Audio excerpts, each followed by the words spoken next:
The devil, Lieutenant Jim. I'm just gonna have to break it down. Go, go, go. All right! If you're ready for this, let me hear it!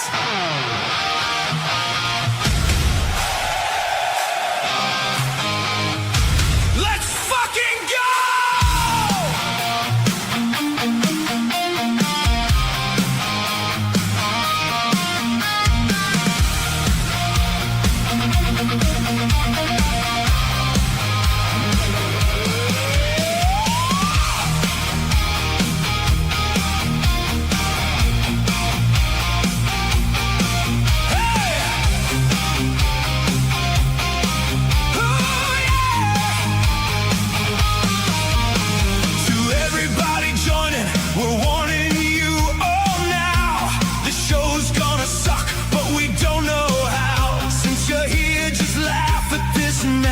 So pull up a chair and relieve some stress. Before this shit show hits the stage, get ready for chaos or drunken rage.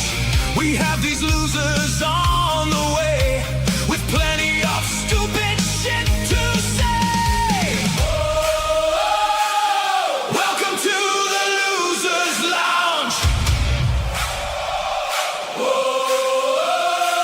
We're all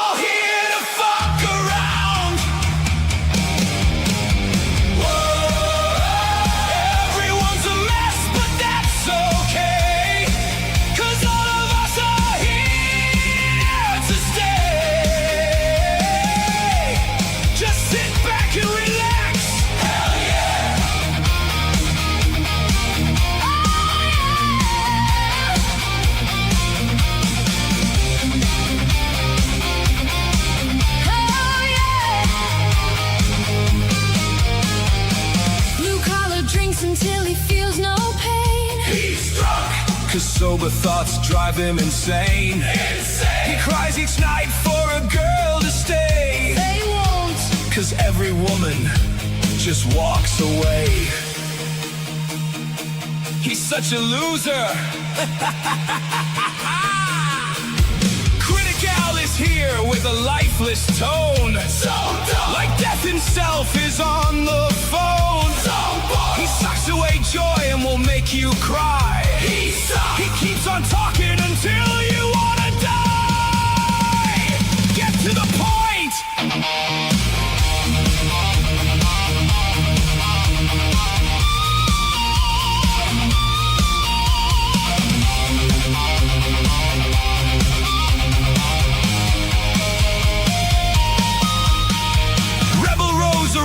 With a devilish twitch. Black Cat Queen, she's a certified witch. She talks too much with that damn high pitch. So high. Keep it under 13 seconds, you fucking bitch. Time's up. Here's the inside man, a mysterious prick.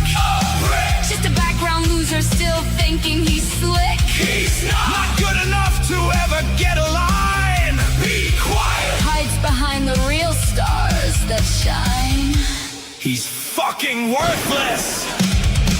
Emperor Goodwin arrives, bitter and bold. So bold. A mountain of anger that's centuries old. So angry, still raging at everyone stuck in his way. Just move. This bitter old corpse won't ever decay. He is inevitable. This uninspired cat thinks he's the man. He's not. He's too polite, so we don't trust his plan. He lies. Smiles all sweet, yeah, he's proud of it. You're evil. But deep inside, he's a piece of shit. Fuck you, Garfield!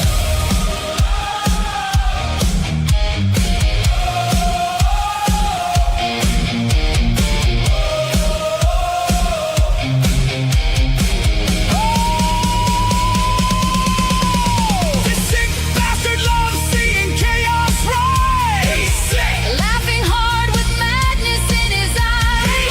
Fire keeps dancing through his crooked brain. It burns. Getting off watching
I'm starting to know what God felt like when he sat out there in the darkness creating the world. And what did he feel like, Lloyd, my dear? Very pleased he'd taken his Valium.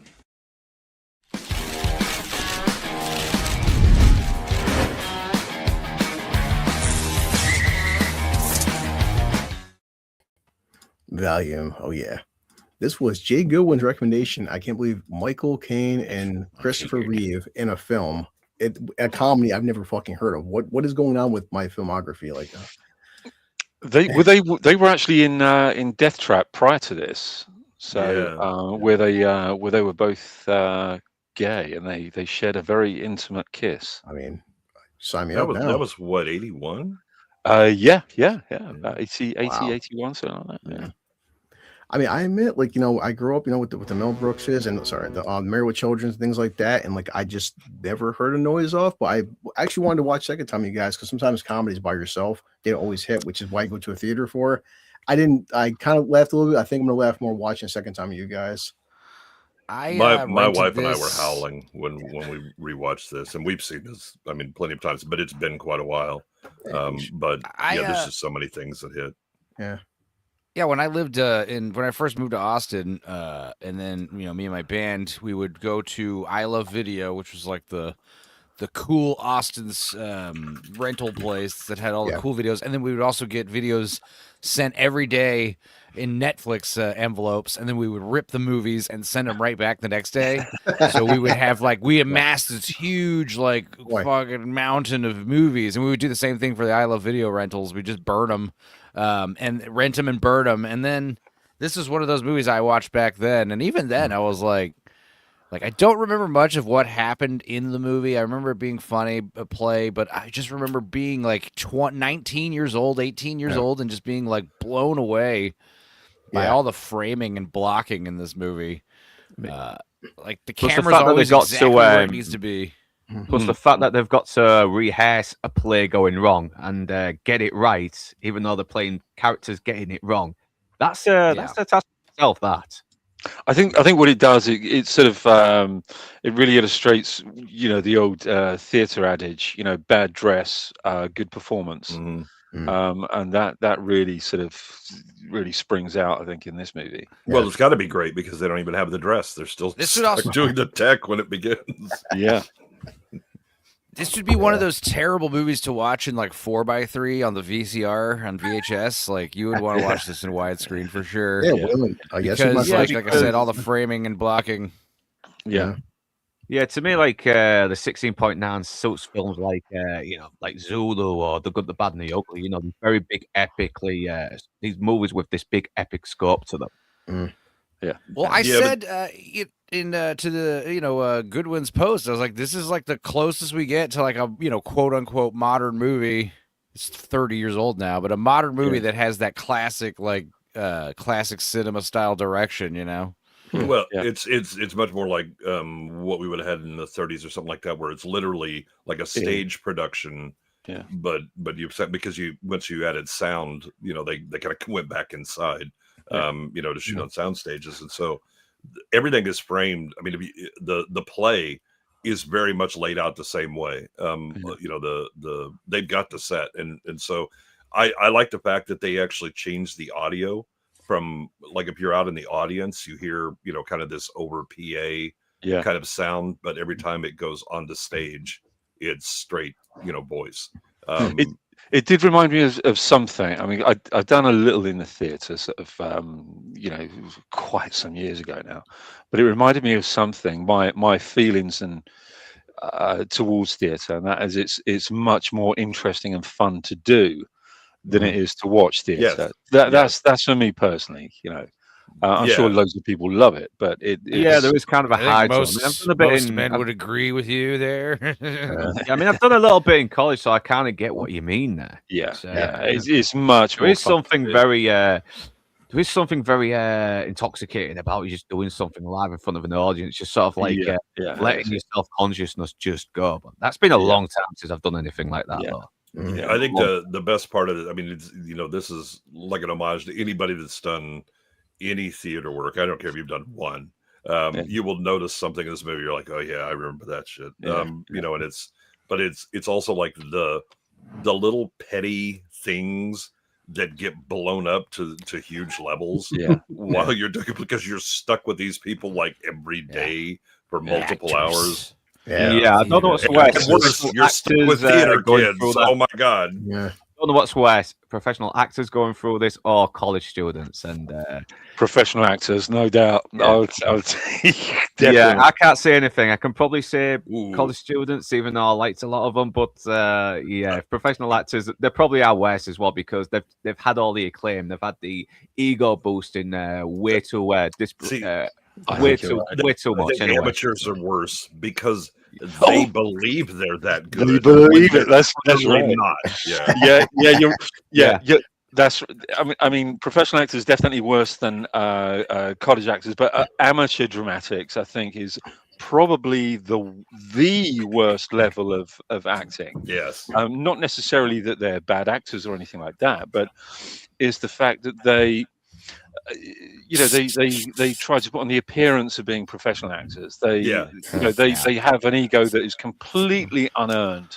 At least with professional actors, these are egos that are. I've kind of not been too different from that in my teen days as well, because I wanted to be like the next De Niro. I really loved doing it, but I did it back in the time. I'm not gonna lie, it's. Kind of curious, Gary. You speak. You act like you speak from experience. I've never seen you in any movies. Community theater would be a really fun niche to get involved in. Like not as an community theater is one of those things where it's like, oh man, I should find a community theater. I can tell you, it's not nearly as much fun as you think it will be because it's like amateur but worse. I mean, these are adults who are still stuck being 17-year-old theater kids, and I'm like the greatest actor in Paducah. What a great fucking story. Even John Ritterman's a bit of an arsehole. Am I the only one who likes seeing John Ritterman when he plays an arsehole? Because he does it real well, and he's supposed to be this really nice guy as well. What's that Blake Edwards movie he's in where he's like a womanizer and he's got a beard and he's is that the one where he shags that fucking bodybuilder woman? He's kind of an asshole in that one. Look it up. What's that one called? God damn it. That's a fun one though. Yeah, John Ritter is he's why do I call him John Ritterman? Who the fuck is Ritterman? Shit, I don't know. Was it your tutor in college for acting? Maybe. Oh no! Don't bring it back. No, Ritterman. What are you doing with that? No. I hear that he's related to Alan Rickman as well. So I hear. Hello, this is Alan Rickman reminding you to take the pork chops out of the refrigerator so they defrost properly. That's it's kind of disturbing, that accent. I remember I had a roommate named Jarvis. He's this black dude with dreads. He Wait, was into what? like Norwegian black metal. Jarvis man. Yeah. He's actually called Jarvis. Yeah, his name was Jarvis, and he's a funny guy. But once he would get pissed drunk. Like he would fall asleep and piss his bed. Like he was one of those dudes. And it was like, I'm not that bad. Not cool.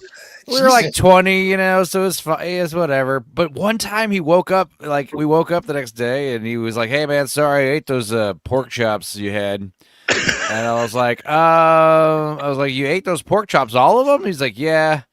And I was like, "How did you eat them?" And I was like, "He's like, oh, I just threw them in the microwave." And I was like, "Those were raw, bro." You just microwaved raw pork chops, like a value pack of wafer thin pork chops, and ate them.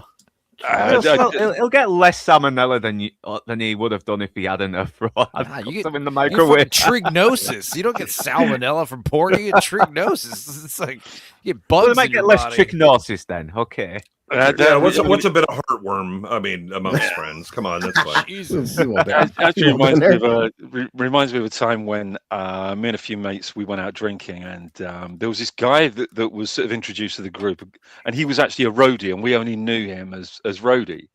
Only knew him that was all we called him. So so we've all gone out for a beer, got absolutely slaughtered. So we went back to my mate's girlfriend's place. And it was like a 3-story house, so we were all sort of scattered all over the place, sort of nursing our heads and everything. And my mate, in the early hours of the morning, came in to me and said, "Was that you?" I said, "What?" He said, "Come with me." So I've walked into the bathroom. There was shit everywhere, and I'm talking. It was over the floor. It was over the walls. What the fuck? And it was this guy Rhodey. He'd wiped his ass on towels and put them back into the cupboard. Oh, nasty! Yeah. Oh, that's nasty.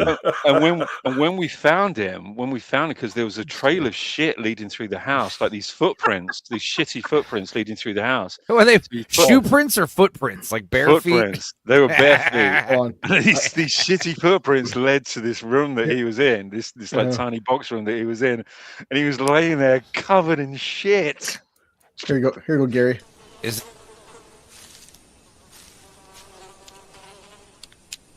That is one big pile of shit. That was like you could do like the shitty footprints story where Jesus was carrying you to the bathroom the whole time or whatever. Stuff like that. What about That this? could be anybody's shitty. Why is there only this one footprints? set of footprints? That's when you passed out, my son. See, I knew a drunk guy who wiped his ass with a shower curtain, and it's like, it's terrible, but you could wash it off because it's a shower curtain, I guess. But If they were out of fucking toilet paper, I would understand. But was he out of toilet paper? Good thing when I see my channel and stuff and clips is there's one clip I love right here. It's Dream, you gotta be careful. We're not monetized. Yeah.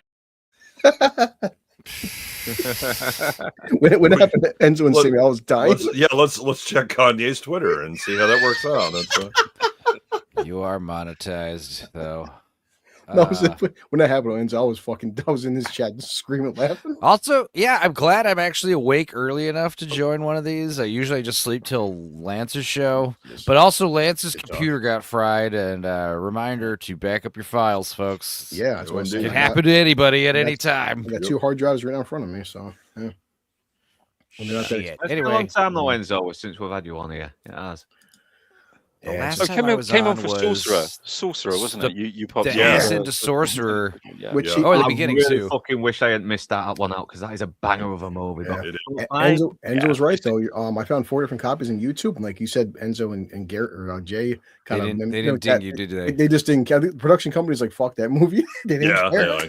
For now, don't be surprised if the rights change hands and then Universal fucking comes. somebody back will after you finally and- realize who actually owns it. And, and that's when you'll get Enzo'd, unfortunately. Well, you'll get the yeah. stream retroactively blocked. Striking a stream is a faux pas, so I don't think even if they do that, you should be like, bro, just block it. I'll fucking I'll just get claim rid it. of Just claim all the revenue. That's fine. I'll edit it. Yeah. Yeah. I mean, Rebel, it's pretty easy to find me. Just so many ways. Yeah. Now, one thing my wife mentioned this. The reason that Denholm Elliott was cast in this was because of Michael Caine. Really? Denholm had AIDS, and Yeah, he was near his end, and Caine knew that this would probably be his last chance to be in something, so he insisted that it was like, if you really want me, you have to have Denholm Elliott, and Denholm is fantastic in this. Denholm Elliott died of AIDS? Yeah, he was diagnosed in like 87. Jesus Christ, man. I did not know that. Bring the fucking stream down now. I mean, I'm not surprised he's gay, like at all. Yeah. Yeah, he was like what, 70 when he died? Yeah, but it was it was tuberculosis due to AIDS. God damn. Jesus Christ, man. Terrible end for a fucking really accomplished actor as well. Yeah. Brilliant actor. Great actor. Well, and wasn't Caine and Elliot were together in Alfie, right? Yes, that's right. Yeah, because he played the doctor. He played the kind of crooked doctor. Yeah. He passed away in 1992. He passed away. Yeah. This year, like the year this movie came out. Yeah. Jeez. Yeah, no, was this not too long ago before Christopher Reeve had that accident with the horse as well? Because The horse was when was the horse? When did Village of the Damned come out? 97, 98. No, it was earlier than that, but still, like he died. That's when that happened. Like shortly after that movie. I know, because we are seeing Christopher Reeve kind of play a different character what is well known as because he has this very sort of commanding. Yeah, 95 was 3 years after that. Yeah, he was just this sort of like very sort of naive dumbass, isn't he? Wow, he's got the looks, he's got the acting charisma, but he just hasn't got anything up there. That's it. Yeah, which reminds me, I must listen to Medicine Ball by Eminem. There you go.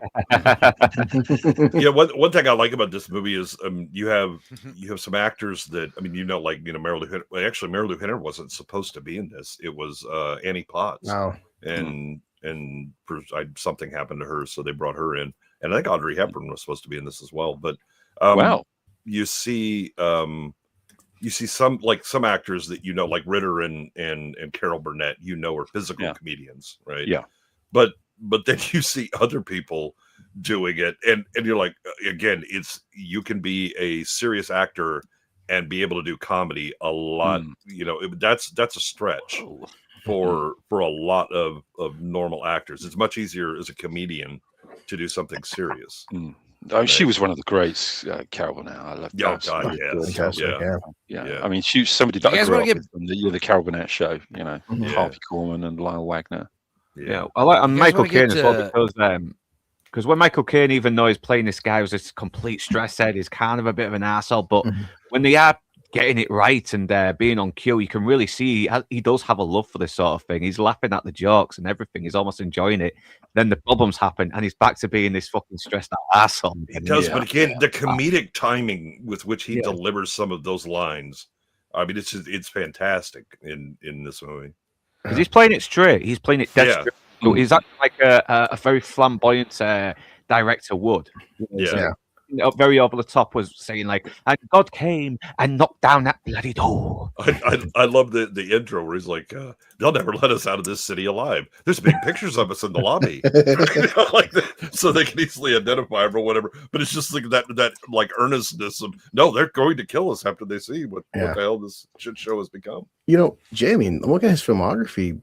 Besides this, has he actually done a comedy? I can't think of Michael Caine comedy. Yeah, Dirty Rotten Scoundrels on that. I mean, I'm just saying for me. I mean, I'm just the films I've watched. Okay, Scoundrel. I mean, that was Sweet Liberty. That was one. Water. Unfortunately, I worked on that one. Water, which is fucking Educating Rita. I mean, right? Italian Job is basically a comedy. It is. Miss Congeniality, dude. What do you? Yeah, well, but that's after this one. I like Miss Congeniality. I do like that. Yeah, Gold member. Yeah. Well, of course, yeah. There's two kind of people like that. Like people are disrespectful to other people's cultures, and the Dutch. Yeah. Well, he was a supporting character. And Christopher Reeve wasn't really known as a comedian or anything. He's very funny in this, though. Oh, really well, but again, he's playing. This is like Clark Kent, but theater kid Clark Kent instead of newspaper. It's scary that Jay said it because I pulled the clip right there that from YouTube, a 1-minute clip, and like from this film, and I'm reading the comment section. So it was like I'll pull up the second comment was like, "This is like Clark Kent." It does, except that's a good point as well because he has got some of the Clark Kent bumbling qualities, doesn't he? Yeah. The bit when he starts interrupting the play is like, maybe it's just me being my dimness, but why would my character carry this? Wouldn't he put it down somewhere? Yeah. Why do they come in with the grocery bag? And I understand that. I understand that. So I understand, but it's just why is because he's like a method actor. Which is and then I love the fact that he's just any kind of violence causes him to get a nosebleed, but then he's also disturbed by the sight of blood. Yeah, it's right there. Let's see. I swear this is how Clark Kent would be on stage. It's one of my all-time favorite films. I watched. I was howling with laughter. I never understood why this movie didn't get much love. Just saw it for first time. Well, Siskel and Ebert famously said, or I think it was it Ebert or Siskel and Ebert, but I think they panned it when it came out, saying the play was better. Down. Yeah. Well, so Bogdanovich got a lot of shit for the way he shot the movie, because it really is simply like setting up the stage play and then occasionally pulling back to Michael Caine in the audience or his reactions or little things in the alley or stuff like that. But most of it is just straight shoot the play as it was blocked. See, I don't understand that kind of criticism because this is exactly how movies started. They were just stage plays on film. They were single shot, door left, door right, stage. That's all it was. Right, and none of them. I mean, you were in the movie covering a play and Yeah. how things go in that. So of course you're Mm, going to shoot it that way. I mean, you were seeing in. I mean, you're basically seeing that in comedies like the Jerry Lewis comedies as well. Whenever he's doing something bumbling, you know, or the Carry On movies when something happens, a situation where it goes all farcical. Yeah. And this is a real you know, a proper stage farce. You know, this is a proper farce. And you know, we've a great playwright playwright of British farces called Ray Cooney over here, and it really reminded me of yeah. He's not really, wrong. it really reminded me of something that maybe Ray Cooney would do, but also Neil Simon. Yeah, well, I think this was a British playwright that because this was originally a play that then became a movie. Yeah, that makes sense. Yeah, that makes sense. Yeah, play within a play, a movie within a movie. Those are always fun. A Yep. play within Yeah. a movie is also cool. Yeah. But yeah, like this is one of those movies where like, yeah, it's funny, but you can watch this like on mute and just skip to random scenes and like just pay attention to the camera and what the camera's doing and how like the camera's always in like the best possible position. Yeah. Like characters are always like, it's always taking advantage of all the real estate. It's always taking full advantage of the set it takes place in. It's just one of those like masterful directed films that like even as a kid, I remember being 18 and thinking like, you know, like this is one of those movies that like inspires you to get behind a camera and just think, oh yeah, you could make really interesting stuff with just like a simple story like this, you know. Sparkles, yeah, a because movie about a play. right now StreamYard you can make prompts that just a generic background prompt I typed in for. Yeah, I think one of the things that we've kind of lost in a lot of movie making is good blocking. And because this was a play first, it's going to have good blocking and the timing, and then also, I mean, part of the genius of this is showing you what happens when blocking goes wrong. You know, as their plays devolve, you know, the practices and then the performances devolve. It's like when it's like that movie Hot Rod. It's a movie about a stunt man who's terrible, so naturally it has to have amazing stunts in it. Right. Yeah. So like it's like the blocking's all bad. So because of that, like the blocking's excellent. Yes. To capture the bad blocking. Yeah. And again, I mean, you know, like Ritter's physical comedy, you know, him falling downstairs, you know, he'll have a couple of like, oh, I just skipped a couple of steps, but he's in control or whatever. Yeah. You just see the chaos that's happening. You're like, these are people who really know what they're doing because they're doing pratfalls so well, and it's really selling you. You know, that somebody did tie his shoestrings together and he fell down the damn stairs. And that was something I was saying about about Sinners was like, you have like the tallest aspect ratio with the IMAX frame, and then you have the widest aspect ratio also that it switches back and forth to. And almost all the time, it doesn't take advantage of all the real estate. Like whenever it's like super wide format, it would just be like one character dead center of the frame, and everything on both sides is just like blurry, empty, negative space. It's like meaningless. And then when they do proper like horizontal blocking, like this thumbnail you're seeing, like this is where you would want to use that super wide aspect ratio, you know, like in the final fight of the vampires. But then that scene's filmed in IMAX, so there's all this unnecessary empty space above and below them now. And it's just bad blocking, like bad, terrible blocking. Yeah, I think they sort of excuse that with saying we're being artistic. Autistic is not the same as artistic. We're being autistic by, you know, going over the blocking in such detail. No, it just makes you knowledgeable, you know. So we're media literate. That's the word I believe. No, but it's autistic if you really can't like you like it's like distracting you from the movie. You're like, I can't stop paying attention to the bad framing. So basically what you're saying is this. You've got to do better, Senator. Pretty much, well, I think the problem is, so there are absolutely times where you know whoever is running the camera or the directorial choices or whatever will cause you to like break out of the movie because you're just like, what the fuck is going on? You know, sometimes it can be really obvious. Like when you watch Samurai Cop, you can really tell he's not very good at the camera. This director, because there's way too much space above the head. I don't understand what he's doing with his framing of the shots there. You know, he's really a problem. No, but I mean, like, you know, the second prequel movie, the Star Wars prequel movie. That thing is like a video game, and it's why I like Phantom Menace best. Phantom Menace best because it looks the best. It's the one that looks most like an actual movie. Yeah, it's filmed on film, and Well, I think The Hobbit is another one. You, impregnate you, and then kill you later when I turn bad.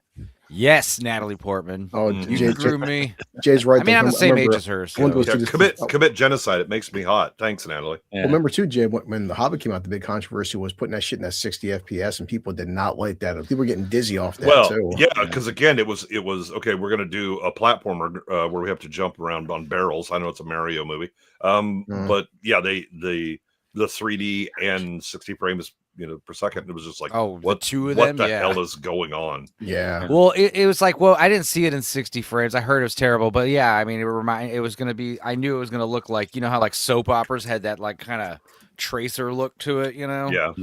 Like that's kind of what I figured it would look like. Yeah, just let movies be fucking movies. Like even if you have to add a film grain filter or something like that to make the film look a little bit more film-like, for lack of a better term, then just if you're doing like a surreal scene, then that makes more sense. You know, the we talked about Brainstorm. That was originally supposed to be a different aspect ratio and a higher frame rate for whenever they were doing the visuals. You know, that he was when after she died and he was playing the stuff and he starts going through the same thing that she went through. But again, those are all like surreal kind of visuals, and you're shooting with a fisheye lens, and you know you have kind of these Dutch angles as well is very good for making a scene seem very surreal, or if something is off, you know, like a character is paranoid of something. I mean, not like the Nazis where they were just putting Dutch angles just to appear all edgy and cool, and it just annoying. Yeah, well, I mean, it's like, you know, there's certain things that kind of became a language of film but that wasn't originally. It was out of like desperation. I mean, we've talked about film noir. The reason that you have all these shadows and all that stuff is because they were the B movies. They didn't get all of the studio lights, and so you had to make do with what you had. And so instead of you know, just having a poorly lit flat kind of scene, they worked within their limitations, and then it became a language of film in the same way that Dutch angles, you know, become a way to just show the world askew a bit. But then people just go, "Oh no, that's cinema, so you have to have a Dutch angle." It's like, why? What is the narrative context for this right now? It's cool. All right, I mean, do you? Cool. Yeah, I was trying to pull up that scene from Hot, but it's just different. There's 4K versions up there on YouTube. But yeah, it was bad in theaters. So there we go. All right, cool. So yeah, this film is 1 hour and 43 minutes. Only one cut. Thank God it's not 19 cuts. like some goddamn films. All right. Touchstone Pictures, the adult Disney of the 90s. Yeah. All right. It was Touchstone and Amblin. Was it Buena Vista as well, wasn't it, if I'm pronouncing the name right? No, I mean this movie was Touchstone and Amblin, them together, because that's why Frank Marshall and Kathleen Kennedy are Frank Marshall was the actual producer. Kathleen Kennedy was an executive producer because she's married to the man who's actually producing, so she gets credit. Oh, shit. Cool. Yeah, back when she was just knowing her place, you know, delivering the big shots there, coffee. Yeah, but this is what leads to the inflated ego. Look at my name on all these things, honey. Your husband was just, you know, trying to keep you quiet at home. Yeah, speaking of Rachel, might pop in, so thank God. Oh my God. Fair warning.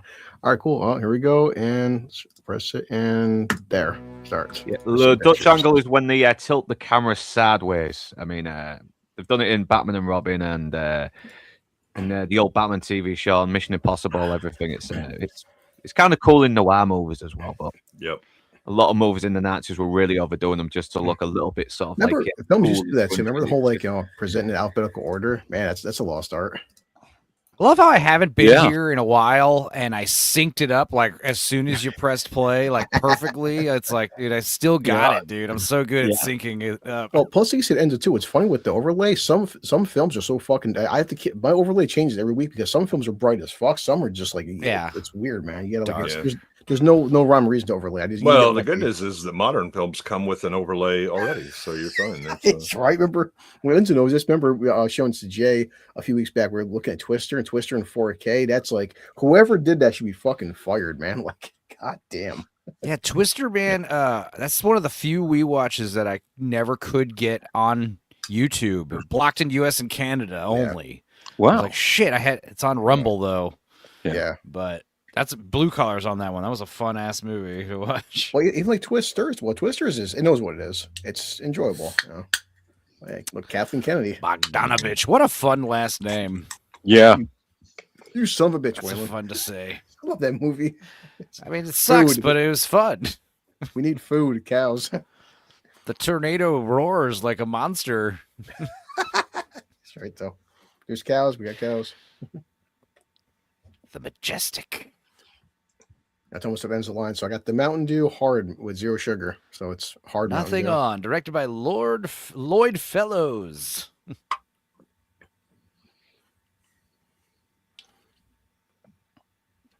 Yeah, last time I seen a show was Book of Mormon. I wanted to hear if it was worth the hype, and it was. Yeah, someone actually recorded it and put it on YouTube. I watched it all and it was really fucking funny. It is funny. Yeah. But of course, I've seen a cam version of it too. But of course, like Book of Mormon, you got to be in a theater to experience it. You know. I love that. Is there something wrong with your seat? Yeah, it's facing the stage. Michael Caine is just so fucking good in this. He really is. I mean, he is. Yeah, again, the timing is so good. Right, I have never been around professional fucking stage directors, but I really get the feeling that is what a stage director would be like. Well, yeah. If your road tour in preparation for going to Broadway was like this one, yes, you'd probably be eating all the pills. But like I said, they still give you enough to let you know that he is passionate about what he does, because when they get everything right, before it goes wrong, he's enjoying it. You know, there is like, I knew it all the you really time. see it No, I didn't. I had no idea. Frankly, it's a miracle. He said, "It's like right there. None of us get out of New York alive." They've got big pictures of us in the lobby. But yeah, that is crazy to think about. Like, you're like a British guy or something, and you have to move to New York in the 80s or 70s because it's the theater capital, you know, Broadway. Yeah. It'd be a rough ass place to live at that time, you know. Not with what they were getting paid. They were fine. I like how it says like it says woman with fake Cockney accent in the subtitles, like fake Cockney accent. Yeah. But they could just run that through most of these actors. Yeah. It's a good little fake out as well, because you think, oh, she is taking calls for this director. It's home, but then, oh no, it pulls back. It's revealed. It's stage. You know, and I have to admit, I mean, this is even worse than Dick Van Dyke's. Definitely. Well, but I that think was it's actually deliberate. the playwright's idea. Yeah, because he said he wanted American actors doing these accents because Great. he thought it would play better. Yeah, and it does play much better. Yeah. Once you get into that, you know, because at first when I saw this, I thought, oh my God, that's terrible. But of course, then we dragged on a little bit and discovered exactly what the point of it was. Yeah. Wait a minute. Carol Burnett's still alive? She's Yeah. 93. Yeah. Wow. Yep, Wow. she is. Yep. That's crazy. I'm not sure if you're excited. Well, they say laughter's the best medicine, so she's going to live to be about 250. Yeah. That's crazy. Goddamn, these goddamn sardines. It's always funny when Americans do like these horrible British accents. Oh, the Cockney, the Michael Caine accent, bro. That's what it is, bro. She's doing her Michael Caine impression. Yes, right. Yeah.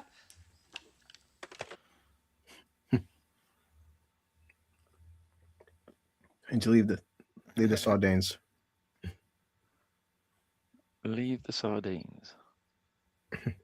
But he's actually from South London, so he's not a Cockney. Wow. Whereas Me personally, I am a Cockney because I was born in the East End of London and was born within the sound of the Bow Bells, which makes me officially a Cockney, even though I don't sound anything like a Cockney. Is your wife a West End girl? Yeah. I do hear your Cockney accent come out a little bit though. It's like when we did the Scanners, I heard it go, "We're all so mate, but you can't fucking act." Yeah. It came out, it did. It's funny because whenever I get with particularly my dad's family, then all of a sudden it all sort of comes out and we all start talking like that.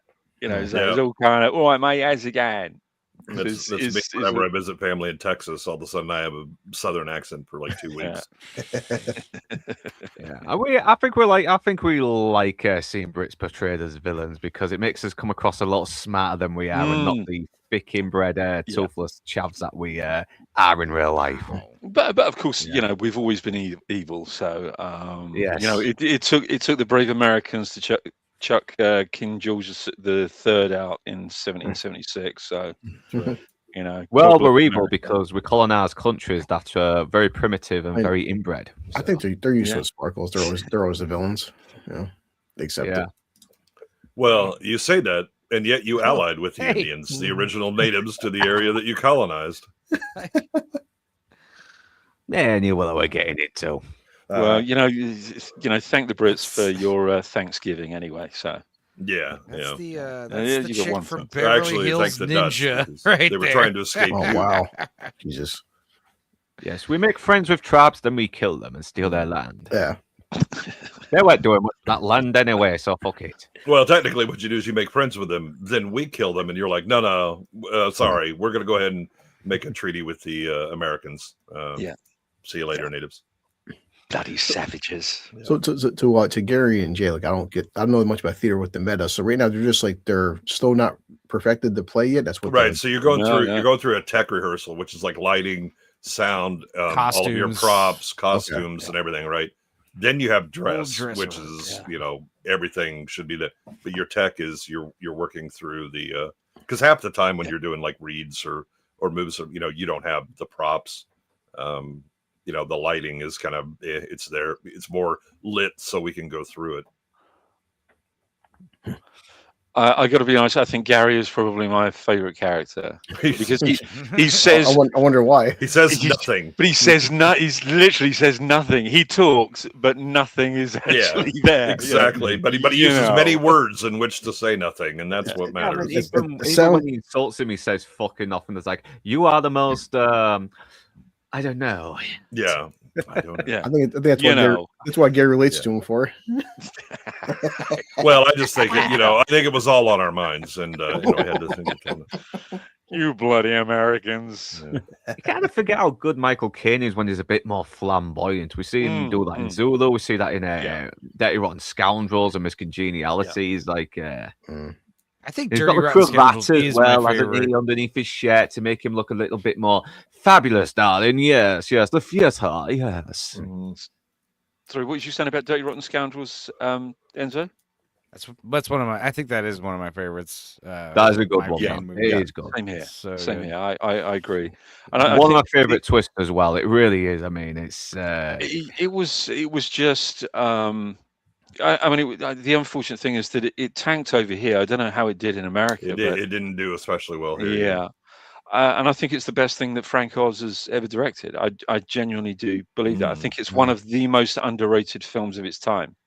I mean, the comedy is fantastic. It's Steve Martin at his absolute best. And then they did that really shitty Anne Hathaway and fucking Rebel Wilson remake. This time it's about getting one up on the man, you know, and it's not about being just fucking greedy and sort of selfish and trying to up one other.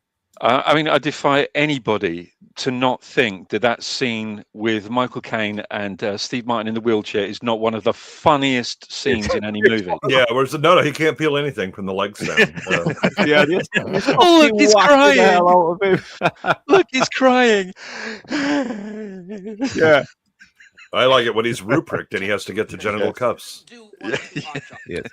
Excuse me, may I go to the bathroom, please? Yes, you might. Thank you. Thank you. You wonder why the camera switches to this weird side profile, and it's so that way you can get this funny, like, this it wouldn't work if the camera was somewhere else, and it's It's really good, like invisible direction, where it's like you don't realize like all the work that's going into everything. Yeah. Yeah, I mean it's kind of setting up what we're going to later see, where we're working backstage and on stage, and so we're getting peaks of what's happening backstage. But like the camera pans left and just right, so the three of them are always like lined up. It's just like stuff like that, and now you can see her. Oh yeah. There we go. The way he yells at, hey, it's what's her name? Sardines. The way he yells at, Haggerty's in it. so the way Michael King yells at Sardines. It's just this one little thing as well, and it's causing so many problems. It's like because until we get to the doors as well. There's it's a play where there's so much fucking detail in so many lines that you have to say, and it's always the sardines that get overlooked. I am craving some sardines right now for some reason. Though. That's what it does. Yeah, I quite fancy some mashed banana. She walks into frame, and where does she stand? She stands right where she's supposed to stand. Yeah. Again, everything's you know what I mean? You have this nice angle with Kane's back, and it gets more impressive the more actors are on the screen. But yes, the blocking is like it's always perfect. Yeah, and again, it was the fact that they were giving Bogdanovich shit for the way this was directed. And I'm just like, okay, whatever. I think nowadays, like back then, it was taken for granted. Of course, there should be good blocking. It's standard issue. Yeah. Now it's like, look, this guy actually did blocking. Oh my God, there was somebody competent on that set. What the hell is going on? They did a rehearsal. They rehearsed the movie. Is this a script? Is this towards the end of Bogdanovich's career? Is this around about the time Bogdanovich, I think, put out stuff in like 20-teens. Did he? I mean, yeah, he's kind of just now on internet. I think a lot of them were small, but and he's wearing a cravat after Texasville, I believe. Yeah, and Bogdanovich is wearing a cravat as well underneath his shirt, like the character Michael Caine plays. Sardines do slap. Oh, he does. He always does. Yeah. I have to be honest, Paper Moon is probably my favorite Bogdanovich movie. Oh, and What's Up, Doc as well. Yeah. Two great American movies. Yeah, he's directed a couple of episodes. He directed an episode of The Sopranos as well. Did he? Wow. Yeah, man. Fuck. The sardines. What's Up, Doc? Paper Moon is the sardines 10 times the past 30 seconds. Crane shot. Was trying to get me in the bathroom. Yeah, I think as Enzo said, this is a guy that is absolutely competent with a camera. Yes. Really competent. Now here we are craning down, tilting down. Yep. Where's the action? Yes. Yeah, and the actors are just getting everything just right as well. All in this one take. It's it's not over edited as well, like most movies. It's not Liam Neeson jumping over a fence and there's 20 fucking cuts of it. God saw that it was terrible. Yes. He says, God said, Papa. And God said, you're a big man, but you're in bad shape. For me, That's it's a 24-hour job. Now behave yourself. Nobody raises his voice like Michael Caine raises his voice. Yeah. There's a note in there that I don't think anyone can distinguish, actually. They can't. It's an indefinable blow note. the bloody doors off. You're only supposed to blow the bloody doors off. Yeah, there's always a an anger in it that just, you're like, he may lose it at any moment. The thing is, he never really portrays him as a bad guy. You don't understand his frustration. No, it's exactly right. But he's also, again, like, because he's dealing with the stage or whatever, he's very theatrical as the director for this. Yeah, it would make sense for him to say lines like, and God came down from heaven. Yes. I told you to shut that bloody door properly. Very pleased taking his Valium. And there the hell was Tim. Oh, Perfect Strangers. Yeah. When they open and then they close. Doors. Yeah. He He just listened in and misinterpreted everything that was going on. He misinterpreted his sarcasm. Well, it's because he hasn't slept for like 2 days. But I think part of it is you could just tell that as a director, he's like, okay, I can't absolutely lose my shit. so I have to be sarcastic or do little amusing things because if I actually let it all out, I'm going to beat all these people to death. I know, because I think the funniest bit's when he does calm down and try and talk them down a little bit from their insecurities, because I want to punch the fuck out of them, but I want this to go well. I was going to say that he's very good at sort of addressing their insecurities. The Christopher Reeve one, when Marilu Henner intervenes, is like, oh, his wife left him yesterday, right? Because he's just like, he's yelling at him. He's like, Gary Love, could you come here? I was thinking, I think perhaps, he's withholding all of that anger and trying to put on a There's face. some good subtext here as well. I mean, there's a lot of what they're saying, but it's not being spelt out either, what the characters are going through. Right. The camera's not even moving. This is all the actors now just hitting their marks and standing where they're supposed to stand. Yes, people who actually know what the hell they're doing. And they're bouncing, and you can tell they've rehearsed the fuck out of this for real as well. Just like a real play. Yeah. I mean, it goes to show just how very underrated Christopher Reeve was as an actor, because he's just so good playing this sort of this dumbass who start. You got to start in the theater, and a lot of them are, a lot of them, because you see these characters who play very convincingly working class characters, but well, that was the pipeline. I mean, for most professional actors, is you did some stage, and then you maybe did some commercials or TV, or you were a character actor in a movie, but you often kind of cycled back to the stage. If you weren't getting work in Hollywood. We also don't get a whole lot of cuts. It's a lot of transitions through the camera moving, and not a lot of camera A, B, back and forth like you see a lot nowadays. Yeah. They're quick cuts, so you don't notice them. Yeah. I mean, that's the thing, isn't it? I mean, you have something that's focused on the action. Elliot, and then he comes in and he stands right in that empty space, right there. Yes, it's perfectly framed. Yes. Yeah. His last movie as well, but he plays it so well. I like the fact that he's just fucking senile, but yet when he's on, he's electric. He's on fire. Yeah. Zelston. He said like him was father. Yes. We thought you're no, sir. Speak to us.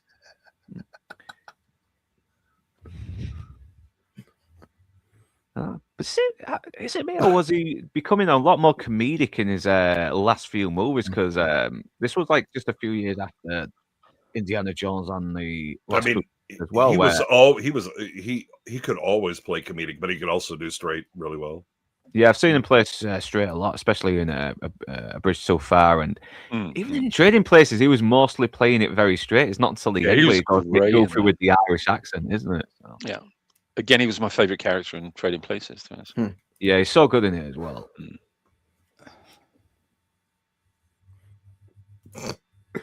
Don't fall down. We may not be insured.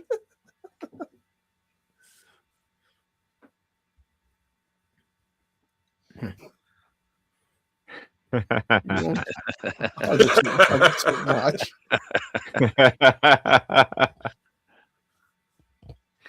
Wait, we've got the frustration on Kane's face as well. Just he's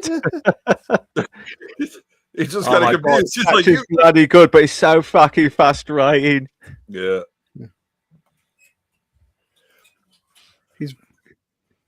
Yeah, Julie Harkins basically playing the same role. You're close to Zelston. If you stand anywhere near Zelston, you can't help noticing the smell. Yeah.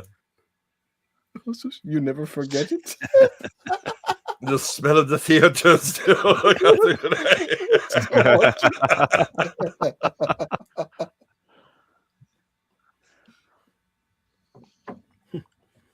It's the smell. You always feel something. I was like, yeah, she's like the only one who can sort of vent his frustration on a tiny bit here as well. Well, I mean, he does lose it with individuals, but it's not big. But he kind of. But again, that line about you're not somebody's girlfriend, are you? And you immediately know, oh, there's a relationship there. And yes, there's always one of these fucking gossips in any theater production, I assure you. God. So is the women as well. So is the Yes. women. Or the gay men. You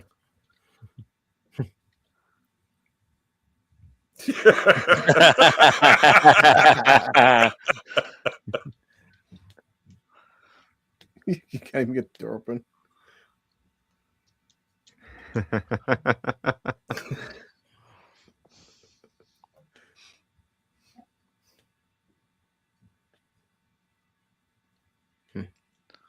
Yeah, again, the timing, you really have to have stage timing for a lot of these shots because it's just take camera, pan down to. Yeah. But we are still seeing that these actors are still capable at what they're doing. They're just kind of idiots who have their hang-ups. Yeah. Yeah, well, you get the with Christopher Reeve with his method acting and not understanding motivation, John Ritter with his crazy neurotic behavior, especially with Carol Burnett. Carol Burnett, when she finally starts getting drunk and it's just going on. Yeah, I love Den O'Malley, and this is absolutely fantastic. They're never really portrayed as. It's kind of like Tropic Thunder. You got these actors with these big egos, insecurities, but they're never portrayed as full-on assholes. They're still very likable and a little bit sympathetic in their own dumbass way. Yeah, good comparison. Tropic Thunder. Yeah, really good comparison. Well, another one that's taking the piss out of actors and their egos, And I think Extras is kind of a bit different because it kind of portrays as actors being proper fucking sociopaths, really, doesn't it? Yeah, and I still love that though. I still love it. Oh my god, yeah, it's fantastic. Yeah, another one that kind of is more mean spirited than it should be is Punchline. Yeah, it doesn't Neil's top just The like- Office, but I don't know. Seeing what was it? Ben Stiller trying to direct a Bosnian war movie. The guy who did the guy who's done Zoolander. I mean, that's bizarre, man. That's Apparently Sam Neill announced that he's cancer free. Yeah. Nice one, man. I like that actor. I really do. Yeah. Said he's going to get back into performing. Yeah. Now we've got to have Bruce Campbell beat his cancer. Yeah. Let's just say that Sam Neill doesn't do another Jurassic Park movie. Yes. Yeah, let's make that happen. No. Yeah, it's time to get back into acting. Jurassic Park 9. Let's do it, Alan Grant. What's worse, I think they've already done 10. I think we're on 11 now. Yeah, it's just churned out. I was fucking joking. McDonald's. Yeah, there's. I think there might be that many. There's 1, 2, 3. Yeah, because you have the 3 of the main series. You got 3 of the world. Then you had so maybe 7. Yeah, but still, they're gonna keep going though. I mean, some of those feel like you're sitting through 3 movies. So True. Yeah. Oh, but there are 2 animated Netflix shorts, so I guess that's 9 right there. Don't worry. Oh, It's 2 animated Netflix shows. Yeah. So, hello, oh god, this. Beverly Hills Ninja. Ew. A very small child. Because he's just got done yelling at him, the correction when we open tonight. Look at the look on Reeve's face as well as like, what the fuck is he talking about? No, he liked looks like earlier- he's a dumb person trying to appear smart or whatever, and then he finally gets the. I will just say I had a big thing as a kid for Mary Lou Henner. Oh yeah, especially in Taxi. Taxi. Oh my god. Yeah. I liked earlier when John Ritter's talking like, look, I've worked with directors. Some of them were geniuses, some were bastards, but I've never worked with one that was so. Just so I don't know. I don't know. And then Michael Caine is like, thank you very much for the kind words. Now get the fuck off my stage. Get the fuck off the stage. Yeah. We just said when we open tonight. Jesus, man. Yeah. Freddie. Yeah, Mary Lou Henner. I've seen her in other I things think- as well. I think I'm the trying to point think now. Yeah, is- apart from Taxi and Thursday. Johnny Dangerously. She's great in Johnny Dangerously. All right. but there's an You got innocence to those. I like those on a woman. there is a bit of an innocence to Reeves' character as well. He's kind of endearing. Yeah, he's very naive. It's because he's not very bright. I know, you don't, he's an idiot. You don't hate him. You know, he's No, like, no, yeah, he's an ego. He's a method actor as well. And method actors are can be proper egomaniacs when they want to be. Doesn't she spend a good chunk of this movie dressed like this? Yes, yes. I'm not complaining. Yes. I am not Yes, complaining. and I'm in favor. Yeah, Nicolette Sheridan. Yes, fucking hell, she was a I banger. know. Yeah. She's British Let me in have real a look. life. I don't know. Because I think British. I did not realize that. I thought she was an American bimbo. No, every generation, the Brits take all of the very small amount of attractiveness they have, they pool it together, and they create one really attractive person. And that's the representative for that generation. That's how it works. Elizabeth Hurley was the following decade. Yep, and yep. They're like, we can only have one. There can be only one. Yeah. But I think it's always good when John Ritter's a fucking asshole or a bit of a jerk in movies because the fact that he's such a nice guy as well in real life, you know, it's very sad that he died so early as well. Just makes it funnier. Well, and he kind of runs that character arc in this one, right? Where he's like here, he just kind of seems like an airhead, but when he gets pissed and jealous, he becomes the devil in this movie. I know. Thank you. The panel. You know, every time I look at him, and I think, wow, there was so much more for him to have given everybody. Yeah, he was terrific. Absolutely. Yeah, even terrific. in that sort of average sitcom, 8 Simple Rules, he was still dead likable. He really was. I mean, the only method person acting is not only stupid, but it's rude too. It's not really acting, so fuck off. Yeah. I mean, but there are some great performances from method acting. So I don't know. Yeah, you would argue the best actors could turn it off and on. You know, like he's right. Like yeah, again, there's the Olivier, thing with Dustin Hoffman. Dustin Hoffman. Yeah. Marathon Man. It seems to me like the actors who seem to be very, very nice in real life are much more convincing when they're bad guys. I don't know. It's like because they've got that. Because when you're a nice guy, there is that dark side to you, and you have to sort of find a way to sort of let it out a little bit. So, yeah. So the best bad guys are played by nice actors. Kurtwood Smith is like a super nice guy in real life, and I know, and he's so terrifying. Even in the fucking 70s show, he's terrifying. Yeah, dumbass. Yeah, get away there, dumbass. Oh, can you fly, Bobby? Yeah. Have we done RoboCop on Losers Lounge? Not yet. We need to do that. We need to do that movie. Why the fuck not?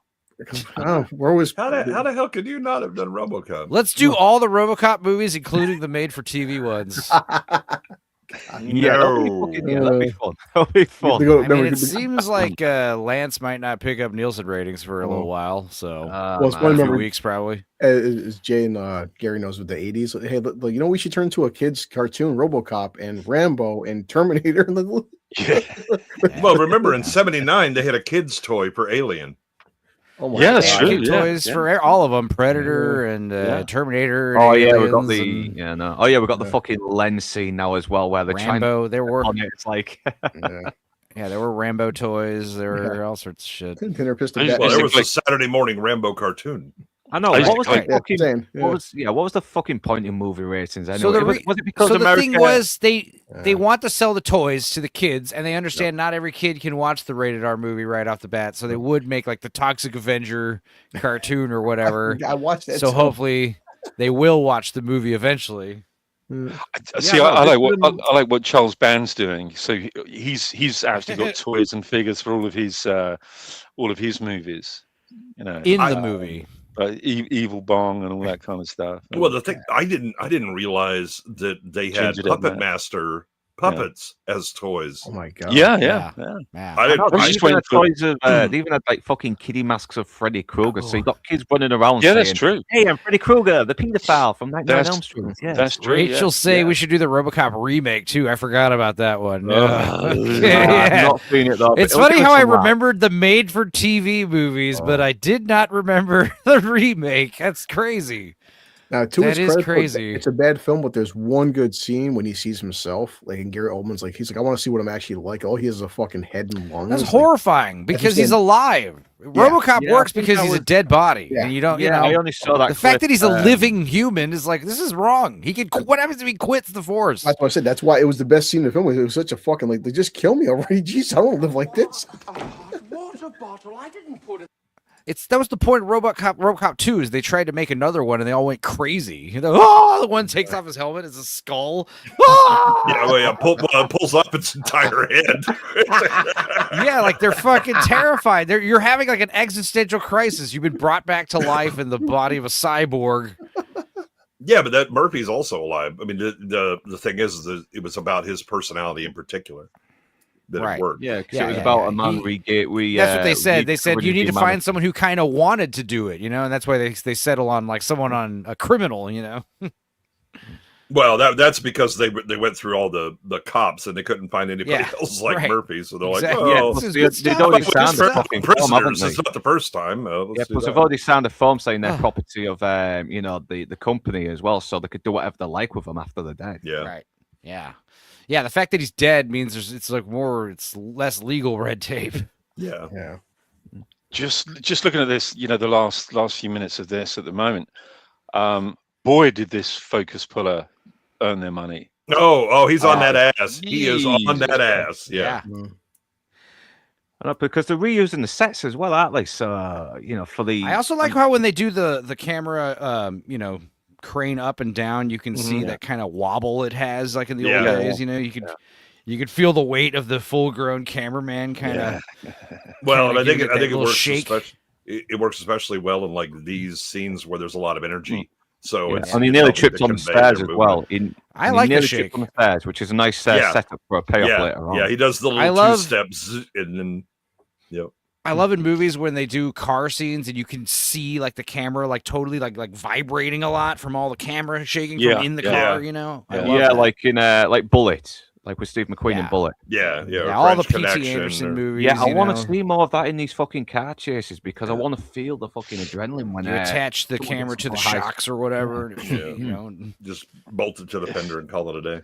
Do you know? I have a feeling if this actually had Woody Allen's name attached to it, I think Siskel and Ebert would have probably given it a massive thumbs up. Yeah. They probably have had to keep the kids off the stage, though. Or Sorkin. Yeah. It's like Enzo said, you take away if you didn't call that Godzilla, it's actually not a bad film. It's just it's still a bad film. But it's a fun monster movie. If it's called Iguanosaurus, that would be one of the funner monster movies in memory. It's just like because it's called Godzilla. It's it's like a remake of The Beast from 20,000 Fathoms or something like that. Okay, sure. Because it would still be a bad movie. It would just be it was good. It wouldn't be a bad Godzilla movie. It would be good to see the bit out of Maverick Broderick's wooden actors like, geez, that's a lot of fish. I was literally about to say the same thing. Yeah. That's a lot of fish. He's pregnant. Because of Harvey Myers. Very unusual. He. God, do you think of the problem? Oh, yeah. He's in a lot of movies in the 90s. Yes. Stuck with the problem. He almost punched her in the face. Oh God!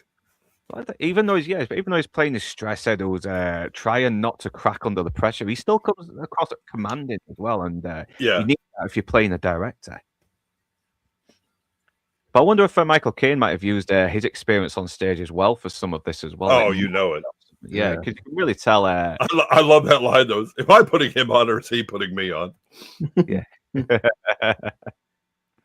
That's it. They all have their egos. They're all these idiots, but when they're acting, they're really fucking good. They're very competent.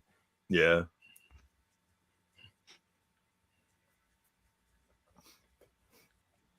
And once again, Tropic Thunder does that well because even though they're idiots, you can see that Kirk Langstrom is still a very competent actor who knows what he's doing. Yeah.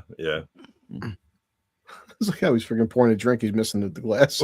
I mean, one of the lines I just picked up on it again. I saw this thing so many times in the 90s, but he mentions like his retirement. He's like, I don't have to take a loo break in the middle of a job, right? Like, so I'm not too old, right? It's like his prostate would actually decide that he can no longer be a thief.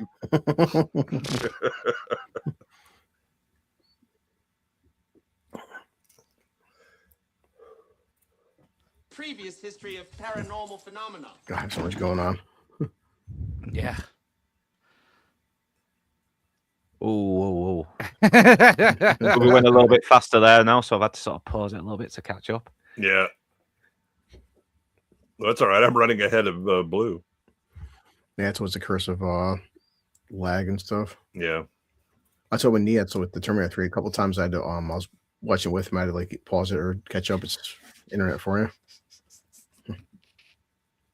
I don't know if it's laugh out loud funny, but it's still fun to watch. Oh, this I was howling at some of the stuff, especially as it keeps escalating. Yeah. You know, yeah, it's also one of those movies with like return, like, you know, an investment the more times you watch it. Yeah. Like the funnier. Yeah, I think when it gets to the second act of the movie becomes like a farce while a farce within a farce is going on backstage. Yeah, this is a preview to how bad things are going to go. It's like, okay, yeah, it's a tech, and you've got some things. You got quirky personalities, and you're kind of establishing it. But yeah, when you get to Cleveland, oh god, I don't. Yeah, not only that, they've not got time to do a dress rehearsal, so it does add some kind of desperation to the situation, making the misery more prevalent. Yeah, yeah. And as they say, comedy comes from misery. Yep. All right, Sparkles. Yeah, it really just got to show what very underrated as an actor Christopher Reeve was. Unless pants are off. Yeah. Yeah, Christopher Reeve was in a lot of good stuff. I mean, it's just everybody remembers him as Superman. Yeah. Yeah, I think that's very hard to overshadow because he played that role so fucking well back in the, you know. Yeah, I mean, if you're going to be remembered for something, do it. You know, he's not, because like Bale as Batman just became, at some point, it was like, I don't know when Batman got throat cancer, but I'm tired of listening to him. God, yeah. Whereas even in Superman 4, Reeve is still doing his part, even though nobody else in the fucking movie is. Poor bastard. And I think the only ones that really almost top Christopher Reeve is probably Tim Daly in the animated series, and maybe the guy who took over in the Justice League. But as far as live action go, Christopher Reeve is still Superman. Yeah, yeah. Well, he has that all he has to do is put on glasses and just act, and all of a sudden he collapses his shoulders and starts acting like punches a nervous bit and all more, that. doesn't he? You know, he makes himself look a bit socially awkward. His voice goes up just a little bit, higher register, and everything's kind of a question, and he's not sure, and then I mean that shot where he's in the apartment and he takes up, it just stands up like I'm Superman. What he's going to tell Lois Lane. You just see him act where all of a sudden Clark Kent turns into fucking Superman. Yeah. Then he starts hunching his shoulders again. He puts the glasses back on and starts acting. And then he just collapses back. Whatever. Yeah. Anyone ever seen Somewhere in Time? Yes. With what's her name? Jane Seymour, I think. Jane Seymour, yeah. Beautiful score by John Barry. Yeah. Yeah, she's still fucking banging for a woman in her 70s. I mean, God, man. I'll bet she is banging. Could be, yeah. I'd break her fucking head. Smash her. Yeah, you'll have to get in line with uninspired reviewer. Those 70-year-olds. Yeah. Well, we can double team her. She looks like you can still take. Jesus Christ. Dude, Nicolette Sheridan has to do so much running up and down the stairs with those heels, like all over the place in her underwear. Yeah, there's a reason she has an ass. Oh, dear God. Bum chicka bow wow. Yeah. But you also have these huge long takes, Like I'm wondering how many times they attempted to get these, like how many, it's like not like if you fuck up a line or something, you have to get the camera back all the way to square one. Yeah, it's crazy. Yeah, it's like. I know. So ironically, even though this is a movie about a play going wrong, they still have to get it right every time. That's and again, I mean, they have to. Genius. They have to actually, do something like it's a play, because these are long shots with a lot of dialogue and a lot of timing that's involved. Yeah. Yeah, so even his character that he's playing is rambling off a lot as well, and yeah. No, he's wearing the white sheet. So it looks like British Falkland. I thought you were coming at 4. And this is...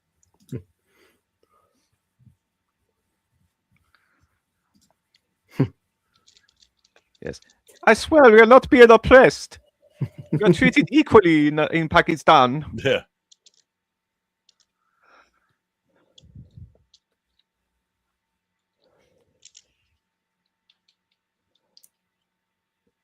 You know what? I've only just noticed John Ritter is actually much funnier when he's losing his shit. I mean, yes, again, when he's down as well. desperately trying to keep things together and it's not working out. He has a great like scream. Yeah. Like, you know, problem child. There is something about nice people, nice characters, just sort of like repressing all this fucking anger to the point it almost they're trying not to explode. I mean, it's like The first time I heard Mike Nelson say the F word, I was like, "What the hell, dude? Whoa, it's crazy." Yeah, it was kind of like Rowan Atkinson when he plays Blackadder in the Christmas Carol version, because he's really, really nice, but at the same time, you can really tell he knows he's being manipulated and taken advantage of and wants to punch these people. And it's funny just watching him just sort of Raise sort their of hand. anger up.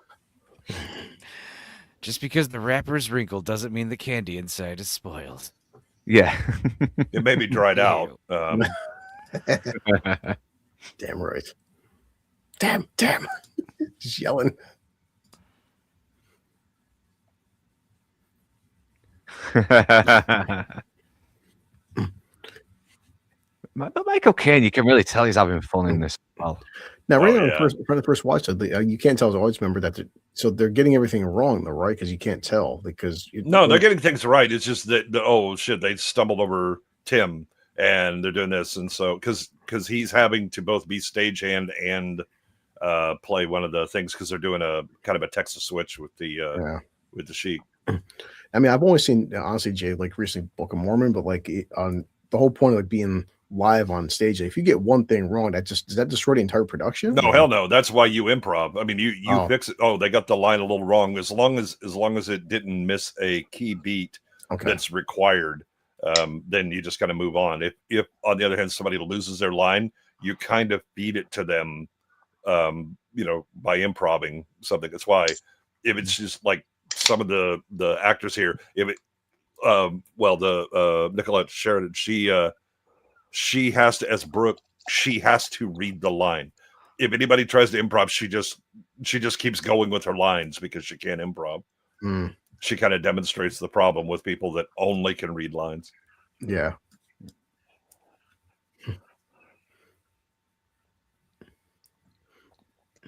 Now, I get that too when Michael he says that in New York you're on your own. Like, isn't the point? Shouldn't he be there for every production when they go live? Well, he can't get up on stage and help them. You are on the fucking stage. Okay. It's on you. And you see that shit fall apart in Cleveland, I think, or Miami Beach, where everything goes so fucking wrong that he comes out on the stage and Marilu Henner is like, here's the nice band who'll tell us what to do. Okay. Yes, that's what I was confused on. I thought the directors were always there. Like, so basically, they're just there for the rehearsal. Once it goes live, the actors are on their own then. Yeah. Oh, shit. Okay, see, I was assuming that directors were always there even during the live productions, like in that background. No, they're usually in the audience watching you. Oh, shit. Okay. Yeah, and he's never keen on revisiting though, is he? Because it's a disaster with his name on it. It's a car crash with his name on it. Yeah, and it's his car. And again, we'll never get out of the city alive. Yeah, big pictures of us. That's why you can see the directors being so anal for it. It's like this is their baby. Well, this is your job is a director is, hey, get the lines, get the timing, get the blocking, get everything going, and then now I'd step back and you do it because there's no pause. You have a live fucking audience. Yeah, and I think the frustration and anger really illustrates the insecurity of a director. Theater director. Yeah, right, because again, they are powerless once you're doing a live performance. Yeah. All they can do is watch it either succeed or go up in flames. Yeah. He's like, exit? Does it say exit? Exit. Checks the script. He just yelled at her too. What's his dad? It's all my fault. Why pick on, Yeah, why?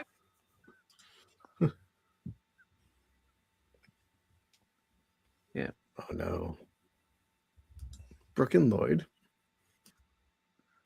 In his own way, Michael Caine is kind of the glue that holds them together, despite their faults. Because, well, except that he's also he's with two different women that are involved in the production. So that's not helping. You pig. Yeah, well, it's the power, isn't it? I mean, you know. Mm-hmm.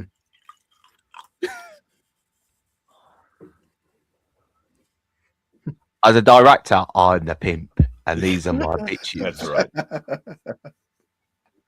It's something she probably. I love it. She's feeling a bit, I'm feeling a bit, myself. It's good though. It's very clever, but it's also very fun as well. And I kind of like this better than Batman, if I'm being honest, because that's kind of another film that's going around about a play kind of going wrong, and actors' egos and all that stuff. Yeah, no, this is really one of the best. Again, if you've been in any way involved in theater, all of this will look familiar. What was that terrible film done by Michael Winner? A Chorus Line. Yeah, Chorus Line. Absolutely terrible. Yeah. Terrible. What do you mean it's terrible? Please establish, is that man? It's bad. Watch it. You'll regret it. Yeah. You'll learn to hate it. Oh. Like the music though. Down. Also, New York. Oh no, sorry. It was chorus of disapproval, not Chorus Line. Sorry. No, well, Chorus Line is not good either. I'm not a fan of that chorus. Yeah, that Michael Douglas, isn't it? Yeah. Sorry, Chorus of disapproval. That's the thing is they're still doing a good job in this show as well. It's like later on, right now everything looks so great. Everything's going wonderful. Look, Well, again, it's let the interpersonal shit start firing up and see what happens. Then it was Cairo, Missouri, Paducah, Kentucky, and then there was Paducah.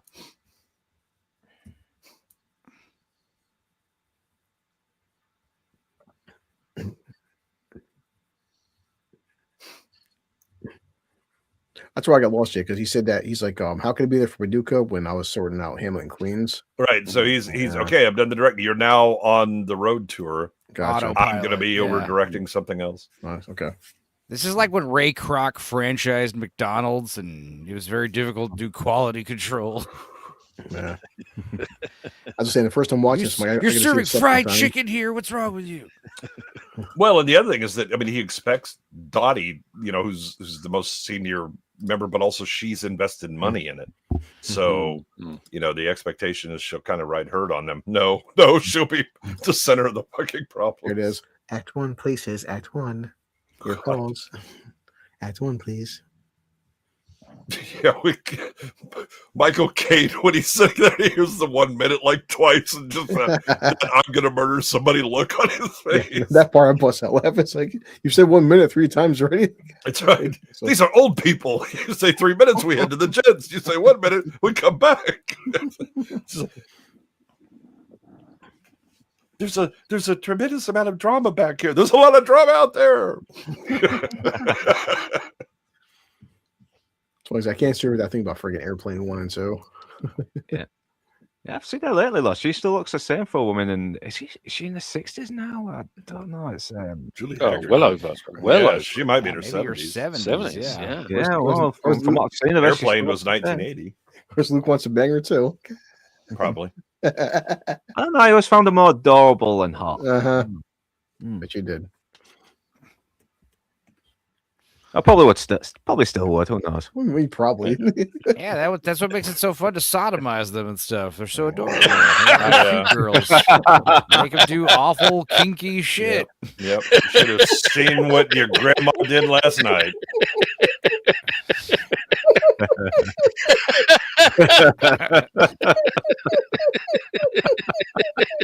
I mean, she's got to wear Depends anyway, so might as well just take care of both sides. We're supposed to be talking about a film. Now we're talking about banging grannies in their asses. Yeah. Well, they're all doing. They don't give a shit. They probably want to do more butt stuff. Who knows? Yeah. Oh fuck! Ride me like a Blackpool donkey, you son of a bitch. I can't look at Gary's avatar. You could just call me the autopilot, baby. I can see Luke doing that. Want your bag? After I bang you, it says I'm almost on fire. Well, the good thing is they take the teeth out after you unzip, so. Yeah, the only problem with that is they must have an arsehole like a windsock. Yeah. Yeah, but at least it's not the Sahara. That's Oh Christ! Step out of their bedroom with an erection. You say, "Call the hospital." Hospital? What is it? It's a big building with patients, but that's not important right now. Yeah, look how watching fucking Groundhog Day and fucking the part of Bill Murray. She's gonna need some arthritis after I'm done. Does she have a DNR, by the way? You put her legs behind her head, you hear that like crunch. Whoops! I forget. You're a very brittle. Before we get very busy brittle again. old lady. Yeah, they're obviously titanium, so you just need some magnets. Yeah. That's what it used to be. Let me get my cordless drill. I can fix it. My hip's brand new. I'm ready to test it out. That's right. Yeah. Well, I'm on tonight and my hips don't break if you're feeling fine. Haven't felt this frisky since Roosevelt was president. That's Teddy Roosevelt. Yeah, Teddy. 2 generations coming together. I want you to walk softly and carry a big stick. Again,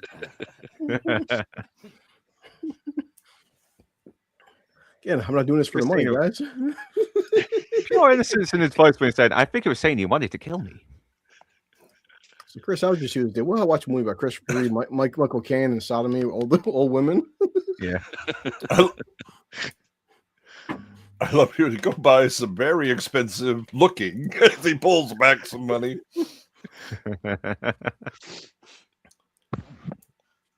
Also, I love the fact you just see the terror on Tim's face because he realizes, oh shit, if one of the actors doesn't go on, he has to be the understudy and come out and do it. No, he's coming out, right? I also love how just like, the greens department, just some well-placed palm leaves, and you're like, you're in Florida. There you go. That's good enough. Yeah. That's how you would have done it on the stage. So the front of house calls.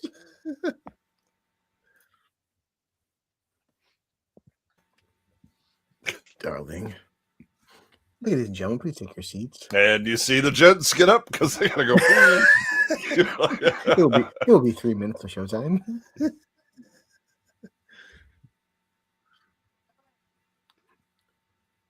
He wants to kill someone. Sounds really good in this as well, I think. Yeah. And again, I love the switch to when you're in the audience, you get that PA echo. Yeah.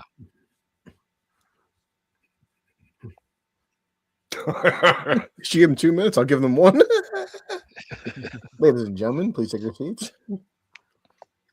It's just like, oh, whatever. It just keeps going. Again, he has no idea what the hell is going on back here. All he hears is the chaos of the fucking announcements. Ladies and gentlemen, please take your seats. This I am going to kill someone. The curtain will rise in 2 minutes. Just the slow look up, like he realizes. Holy fuck! It's just like I don't know what kind of incompetence is going on back there, but I just slapped the taste. I'm watching this fucking full screen. Oh fuck! Oh my god, this is so. Ladies and gentlemen, the curtain will rise in 2 minutes. Marty said 2 minutes. What the fuck is going on? I didn't know you were here. I'm not. I'm in New York. 2 minutes, 1 minute. Oh fucking I. Me drama's out there. There's some there's serious citizens. We all start from the gents.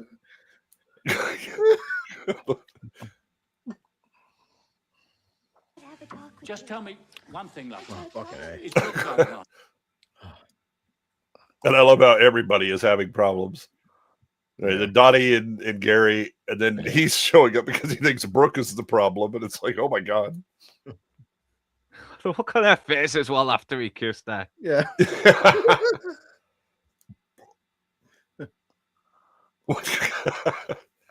What's this? Tim bought them for me? For you?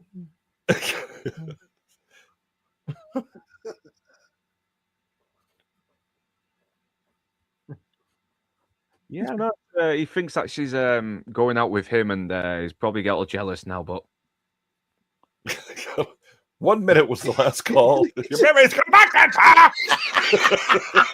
and she just lays down.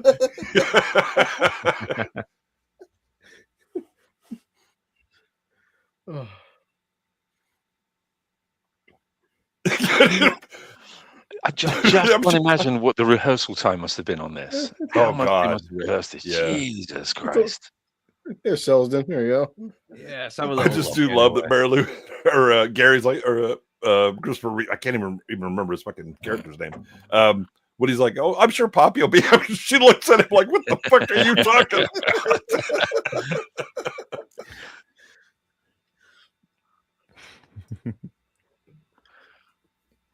I was seeing him look at Freddie.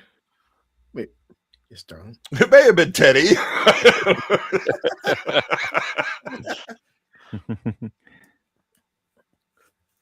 Wait, and you're here. Yes, every word. wait, what? The black guy's just like, what the fuck is going on? Yes, he is the garbage truck driver Yeah. from Terminator. He's not He's saying a just sitting there fucking going, thing. this is some white people What shit. I don't the even know hell? what the hell. Yeah. That's I'm what not this- getting involved with this shit. That's what this does, Rachel. We're all confused. yeah, is he always playing these fucking guys who are like, what the hell's going on here? Yeah. This is white boy. This is white people shit. Yeah, What this is am I white doing people here? shit. I'm going to leave. Yeah. Ladies and gentlemen, please take your seats. Crazy crackers. I mean, it's on purpose. The problem is I've started to forget them now. Reality's been shattered. We're in the Matrix now. Yeah. Apparently, it was Michael Caine that got Denholm Elliott on this as well because he knew he was on his way out and he thought, all right, I've known you since Alfie, so we'll have you on. I'm sure I heard that earlier. Yeah, I'm sure that I can't remember who may have brought that up and talked about that. I at the would beginning not of be this surprised thing. if it was either Inside Man or Stupendous. It wasn't me. Yeah. I must have missed that. I do apologize. Is that half hour? Christ. What's the hell? Luke's over here. 2 minutes till seat, please. Your memory goes back that far. Oh. He said some of the seniors out there haven't got long to go.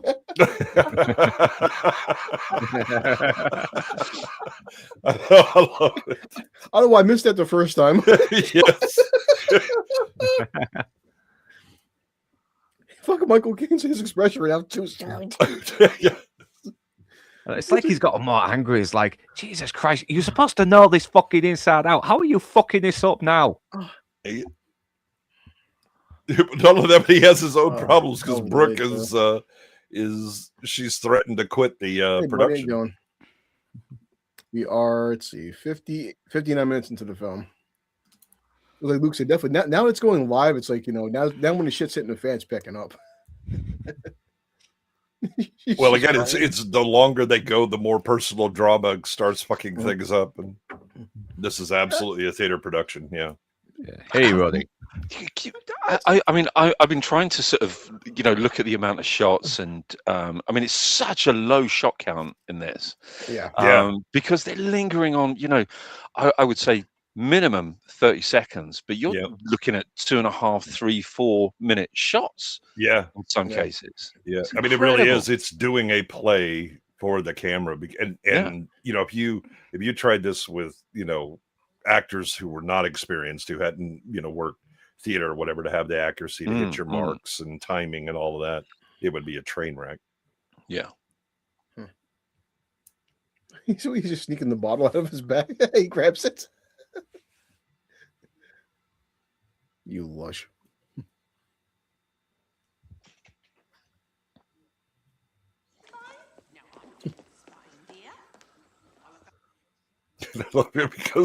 because everybody has to be quiet. Yeah. He pushes him too. He gets a nosebleed from seeing him push her.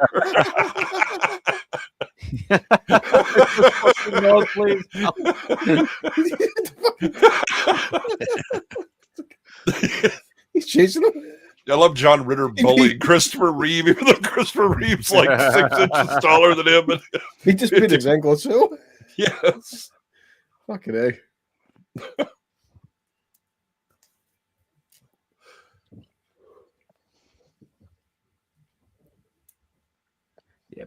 Well, this is kind of like the second act is like the start, isn't it? Yeah. You know, while they're doing the behind the scene, behind the Yes, stage. yes. This is backstage. She This put up so you get scream. He keeps kicked him again. He's fucking limping. He's still holding his nose. Runs Carol Burnett into a pole. That hurt.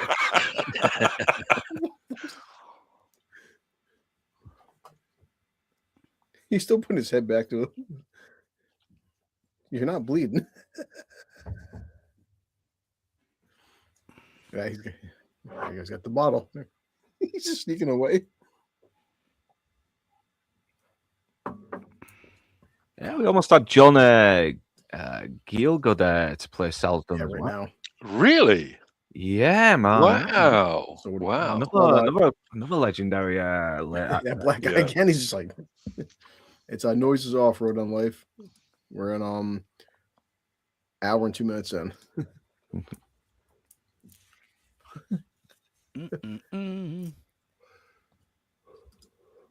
Oh, So whoa. nice catch. Yeah, of course, that's a prop where it's glued, but you're down. just sitting there going, wow. Honestly, until last week, me same. And I'm glad Goodwin recommended it. It was his choice, and well done. Wrote, there's no spoilers. Just watch it. Yeah.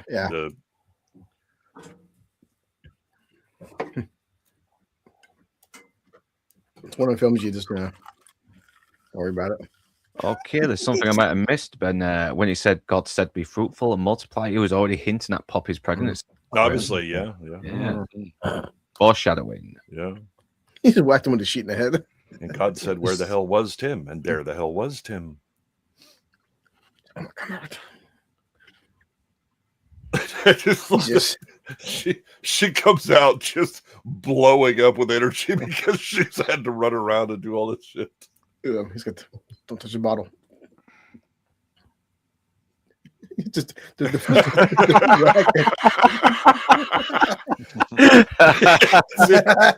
and the guard is like, nah, he's white people. Jesus Christ. What the hell am we I know supposed to John do? Ritter, what he just did a 360.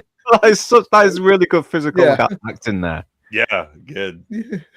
These are such great actors. Holy fuck.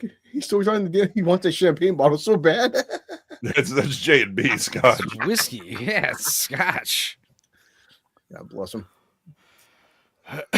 Also, don't you use like fake booze for these things? Yeah, what do we use, like apple juice, something like that? Because it does look like whiskey. Iced tea, if you want, depending on how dark you want it.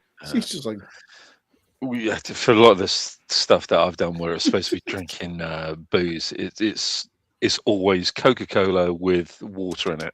Yeah. And it's disgusting. God. We used iced tea for a lot of ours. Just the three of them just like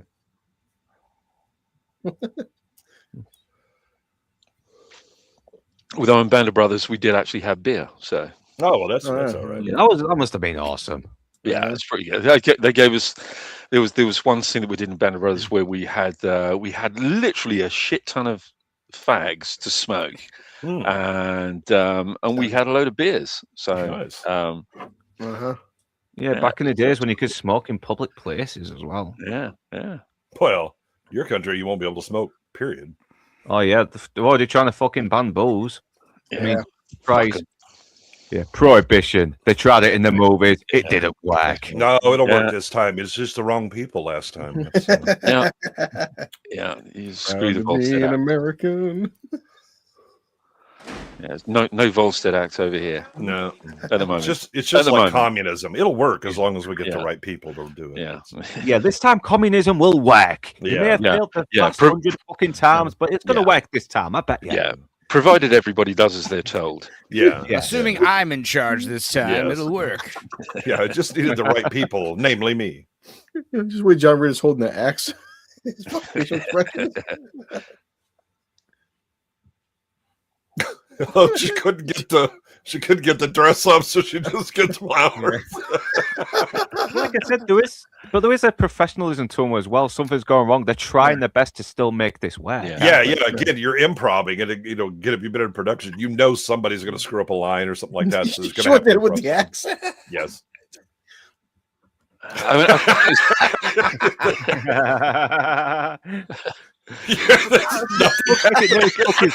And all, Jesus. Michael Caine's out here like, I'm not associated with this production in any way. As Enzo and Joe said, the precision and the blocking here in all of these scenes is absolutely fantastic. Yeah, it is. It's even better here because it's not straight on like the stages, and it's easier to the switching from the backstage and the multiple levels of what's going on backstage and all that. Yeah. There's something. I mean, is it? What? Is it? What? Is it you? Because the person I'm supposed to have here isn't here. I can't just stand here indefinitely. God bless John Ritter, man. He's fucking hell. He went way too young. Yeah. He always played such a great, frenetically confused or panicking kind of character, which he absolutely does in this. When he starts to lose his shit as well. Even in Problem Child, which is kind of a dumb comedy, but he makes it work. He really does. Yeah.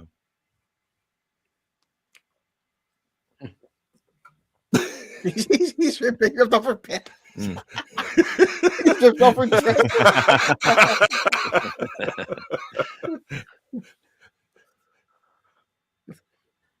She stumbles. She just comes in because she only knows her lines, and he's like,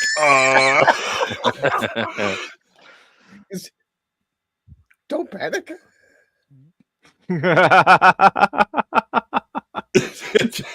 Don't panic. Okay, this is actually better watching it with you guys. It is. I'm not gonna lie.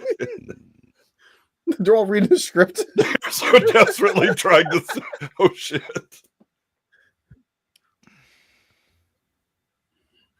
Do you know, this is why, I mean, I have to agree with you, Luke, actually, because this is kind of the beauty of watching a movie with mates. Oh yeah, definitely. In company. There are certain movies that you just can't watch on your own. They won't work as well on your own. I think having the kind of responses that we're having to this, this is part of what makes a movie experience special, I think. Well, I think it's also why certain movies just work in theater. Don't work so well home video. Yep. Or the burger, the arms in it. For Dunny's pants. The audience. Let's get it for incitement. And credit to him, he was suffering from AIDS, but man, he's putting a lot of into that role. Oh yeah, it's like him and Raw Julia, man. Some people watch Street Fighter. Just Raw Julia's the only thing worth watching. Yeah, another great performance in a bad movie. Yeah. For me, it was Tuesday. Great lad. He's just like, fuck this. It's time to drink. He's choking John Ritter.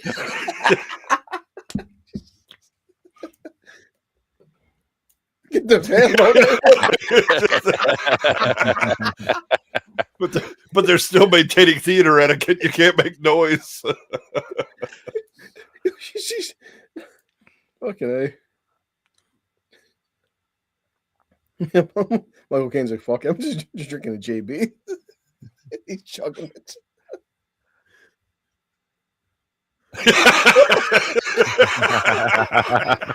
He grabs the bottle. The flowers keep diminishing.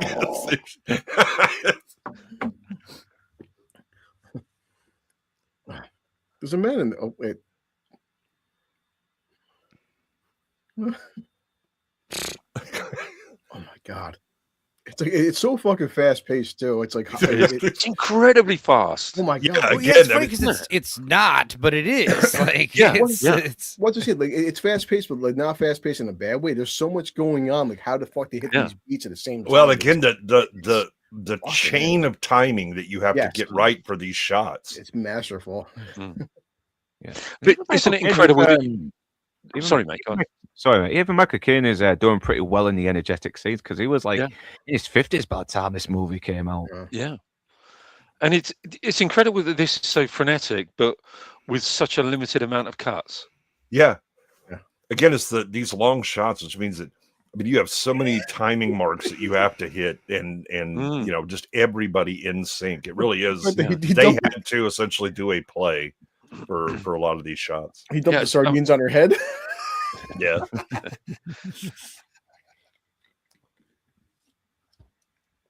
Yeah, I mean, it's as technically a competent movie as you'll ever see. She's pulling his shoelaces like she's tying them together. Yep. There you go. All of a sudden, Michael Caine sees what's going on. He's like, "Oh shit!" Don't, I can't.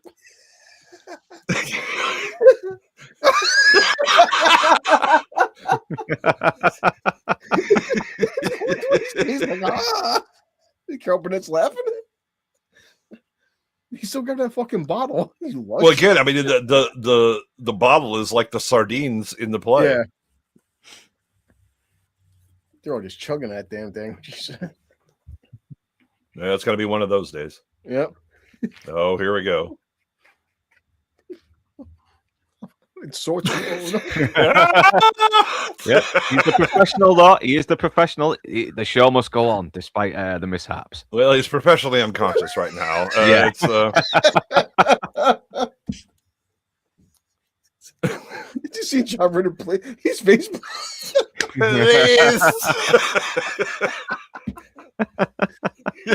Freddie's got a nosebleed from seeing it. And fucking him holding his nose like she's crushed.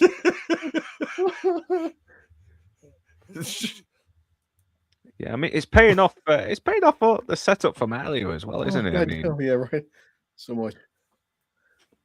The woman is missing. It's a man. He's in the garden now, and he's like, the audience's reaction makes it worse. yeah. Once again, he's lost their lens. Yeah. Oh, okay. Oh God, the cactus.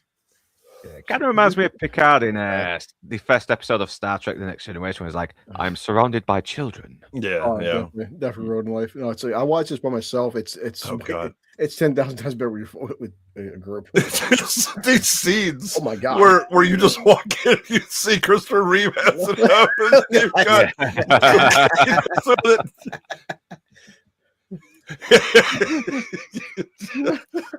John Ritter takes cactus.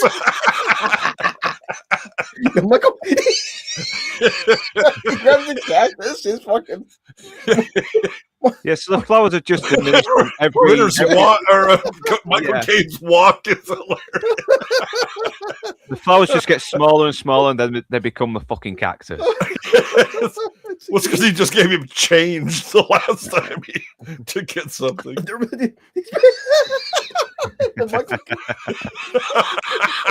He's picking out of his ass.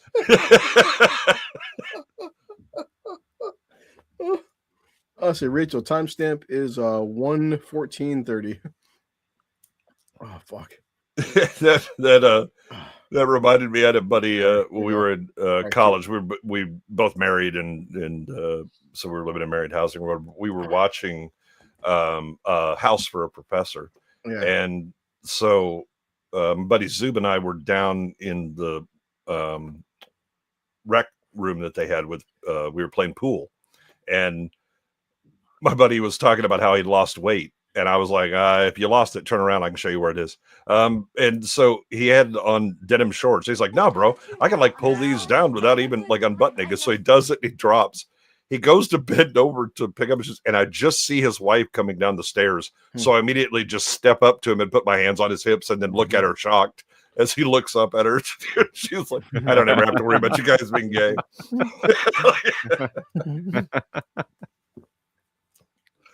Okay, here's a cactus. And she slapped him. Dad. Put it in. Okay. Fucking he put his on.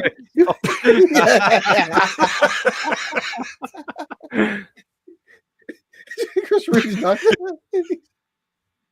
He's trying to fall through. He can't see shit. Oh, the best part of this is when it goes dead quiet.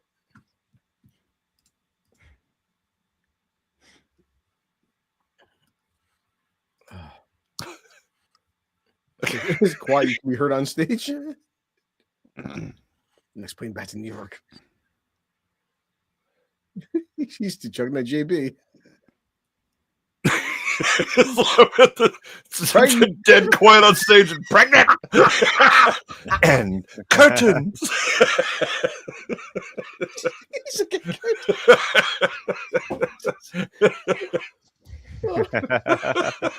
She said pregnant. I was like, fuck.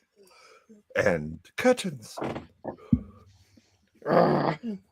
Fucking cactus. Holy shit.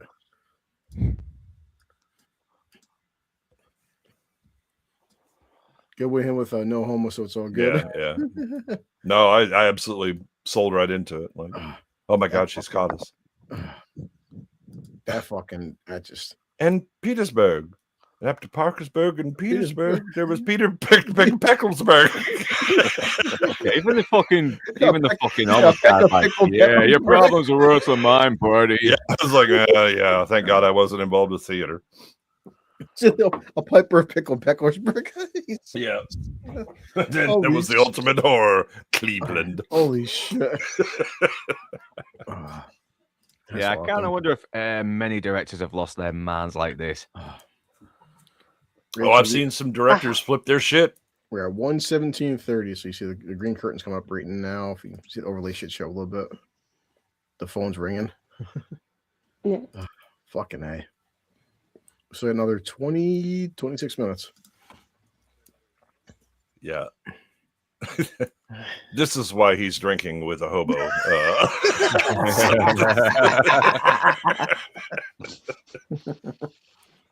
If that hobo didn't have any fucking whiskey, he'd be banned right now. I just do it for free.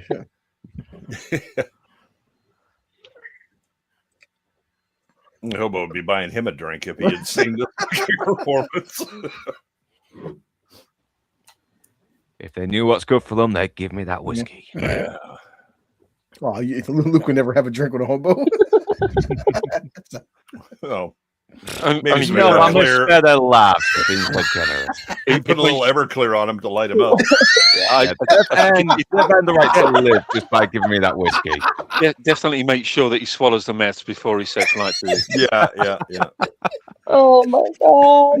Who's taking a swing and spitting on a guy? Yeah. You know, I used to work in the carnival. I was a flamethrower. He would never. We're joking, of course. Allegedly. I'll fight him. Holy fuck. She's just like, everything is gone to shit right from the beginning. There's no more sardines on the plane. You hear the squishing?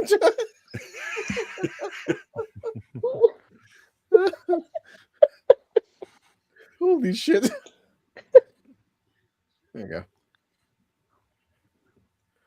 Oh, damn now. Dragging the Oh my god. Everything's going to shit. Oh, Julie Haggerty's just like, there's not a damn thing I can do about this. Pony's still dragging, too. Yes. let it happen. Entirely to ourselves.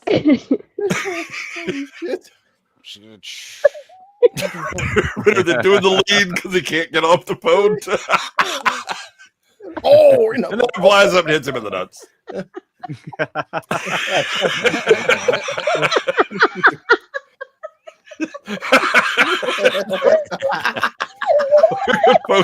Funniest the play's ever been. Oh, I've been in this performance Oh, before. the fucking phone. Oh, that's the best gag so far. Yeah, have you ever been on the stage when everything is going fucking wrong? You're like, yep, all of this looks vaguely familiar. Oh, Christ. That fucking phone almost got me. She's got to run her. She says she's still pouring. I do like the way they try to make the way they try to make Basingstoke sound like it's a really exotic, traditional English place. It's and no offense to anybody that lives in Basingstoke, but it is what's the word I'm looking for? Shithole. Yeah. Oh, one of those places. How does it compare to Birmingham? It's kind of like a smaller version of Birmingham. Oh, ooh. Yeah, it's a kind of a slightly reduced Birmingham. Yeah, it's one of the new towns that sprung up after the Second World War. Mm. So it's only sort of like 70 some years old. Mm-hmm. So instead of British Leland, they probably had like Airfix as their central industry or something like that.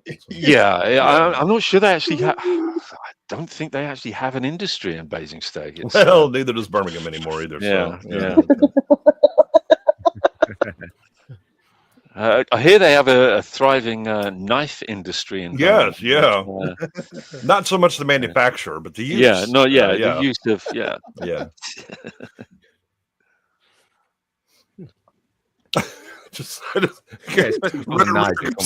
I don't even know what's going on. It's like, I'm just thinking they're out here looking at my God, and she's just doing her lines. I think we've gotten out of what? She's what? Her? He's like sardines. Mm-hmm. It's like a battlefield back there.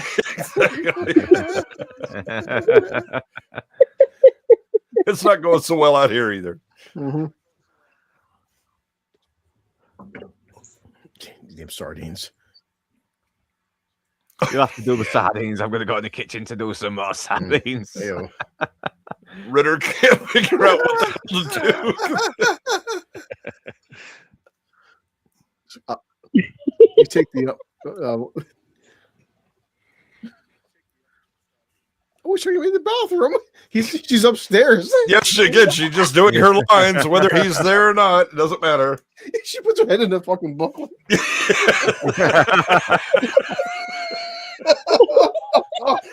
It's like, you can't see me.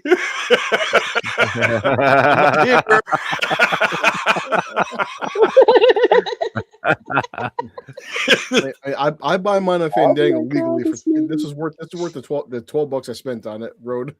Wow. I'll check afterwards. I think it might be on Prime. Maybe I'll check afterwards because I use Voodoo Fandango for my stuff. Yeah. Well, I have literal this, Voodoo. So, yeah. I forgot. I've been using Fandango for the past 5 years. So I've been doing the Fandango for the past 5 or 6 years. But you haven't. Have you seen the karaoke? It's not a foxtrot or a polka.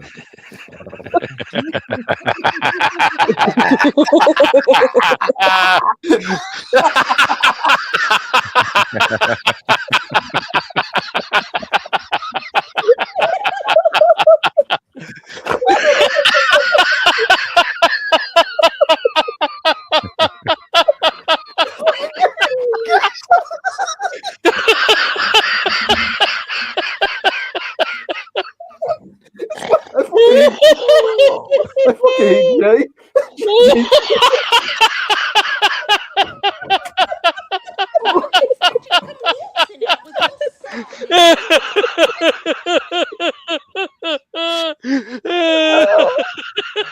Yep, this broke my fucking stream. Yeah. Fucking goddamn it, Jay got to Gary.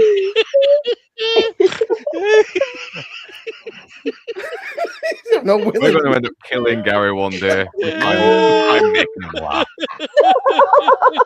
You fuckers gonna like drink like They said laughter's the best medicine. He's going to be at least 130.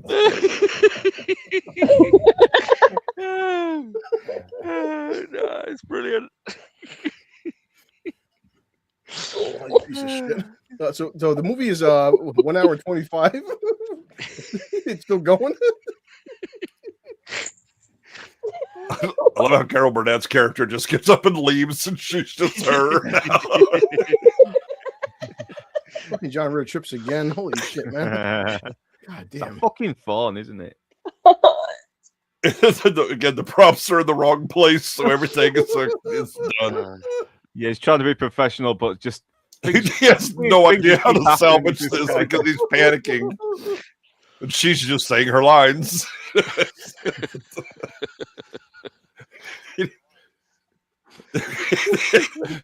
he's now the worst improv guy ever. Oh my god, it's just so gross. And just for anyone, the audiences. Just for anyone watching, if they don't know what we're actually looking at, we're actually watching Schindler's List. Yes. Yeah. I love that shower scene.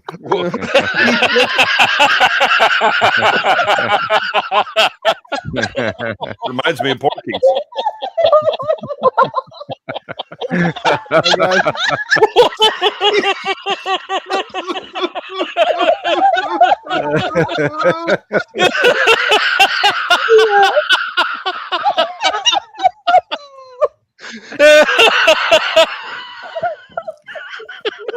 Some people say it's more reminiscent of Stripes when John Larroquette is looking at the recruits showering, but no, I think Porky's is really mine. So next week on my new YouTube channel, guys, when you see my new YouTube channel I created. Thinners.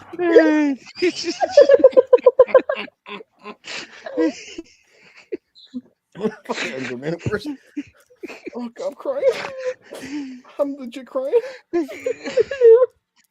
The first time I ever got a fucking copyright shirt because Board King of all people, that stupid pumpkin. He's like, Chris, I'm so sorry. It was a joke. I swear, Gary. Gore King's like, I was stream shitting his my channel when I hit 6 million subscribers. I'm like, you piece of shit. YouTube copyright. YouTube sent me a fucking email saying we don't tolerate hate speech on YouTube.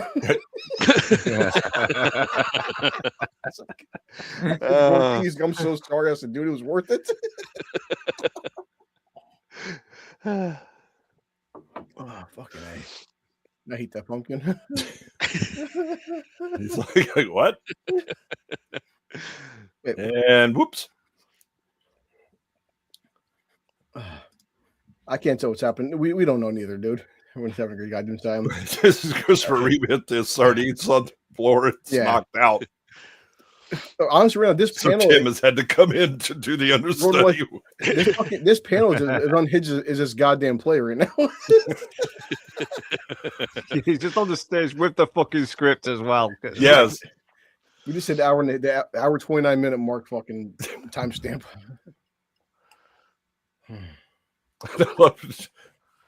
She has the door handle. I never had a handle like this, did I? His fucking paper shaking. The He's trying to be out there. I wasn't here. It's like road. It's like everything. Every second it's getting worse. He's in the background. My favorite bit is coming up soon. Holy fuck.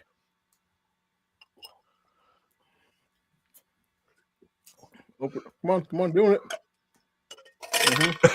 it. He's just like, all right, I'm gonna have to go use the other door. Holy fuck!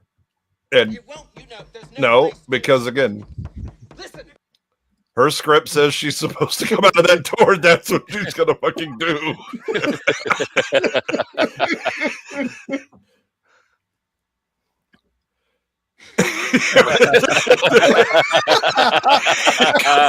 And he just freezes. He's like, "Oh, I'm terribly sorry. I thought it was my time." Just turns around and leaves. Christopher Reeve. Oh shit! Maybe they can't see me if I don't move. No, I better leave. Christopher Reeve Space Marine errors. Yeah, the same shit happens. What's a sorry?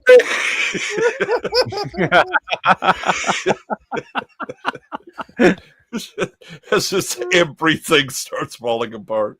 Yeah, Racer, that's beyond me, bro. It happens all the fucking time, man. It sucks, I know. Yeah, no, I just had a comment come up on one of my videos on my Miami Vice stream, and I'm not seeing it anywhere. Yeah, it happens all the time, man. Yeah. Oh fuck.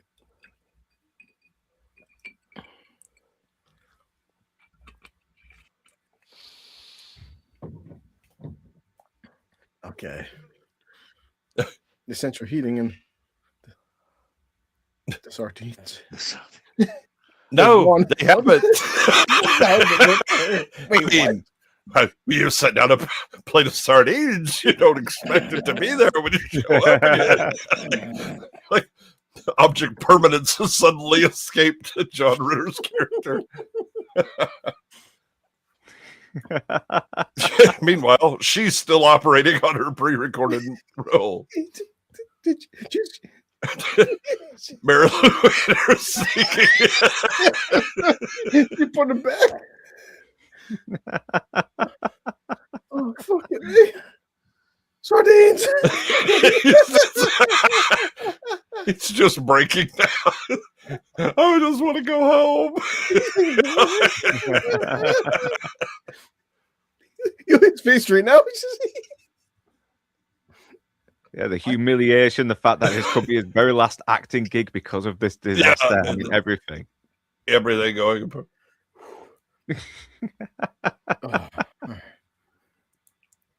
I love how Michael Caine comes in and no, I'm the director.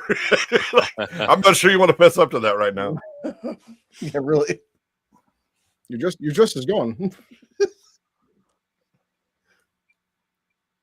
The pratfall is so good. Holy shit. I want to get down the stairs. Yeah, again, Oh my god. And he's doing that stunt himself.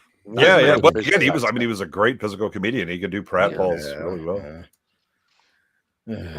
It's just always fun when you see the actor actually do it, though. Yeah. John Ritter in Bad Santa, he's playing it so fucking deadpan serious. Holy Christ. Yeah, he said you're not going to SHIT for a month. He's fantastic in Bad Santa. Yeah. He's not going to say fuck stick in front of the children, is he? There's that movie Panic where he's William H. Macy's like therapist, and William H. Macy's like a hitman who works for his father, played by Donald Sutherland. That was a good one. I'm going to check that one out. I like, did you just see just on screen Michael Caine losing it with Julie Haggard? What's going on here?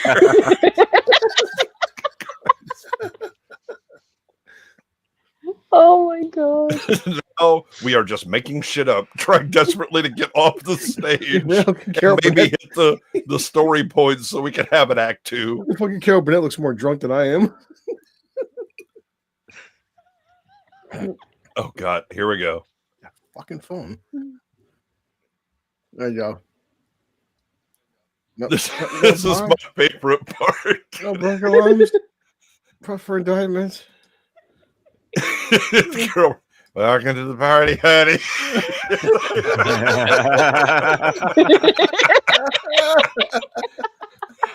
and here we go. She's trying to make the best out of a bad situation. Don't worry. And we have another one. They start doing the duo, then he does it again, then they're doing it as a trio. No, but sometimes it makes me want to sit down.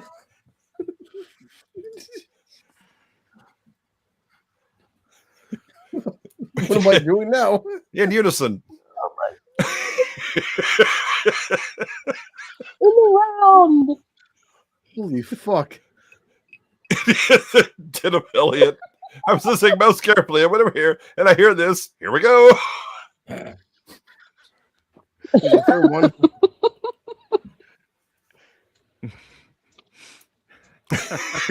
They always come in threes.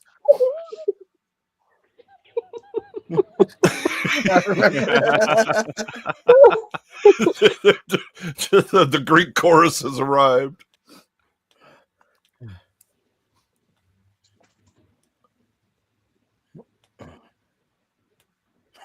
We're gonna have it for the next 6 weeks. Professor Sardines. He's busy trying to get his Valium.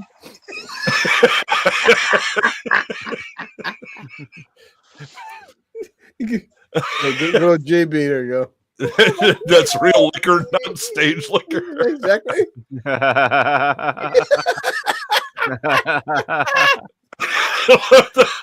The handstand is separate from the phone. He just hands it to him.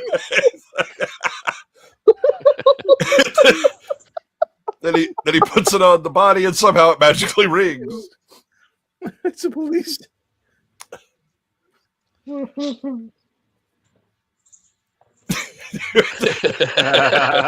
worry, she's coming in to say her line. He almost saw me. I'm gonna get to New York. Yes. No, you're not.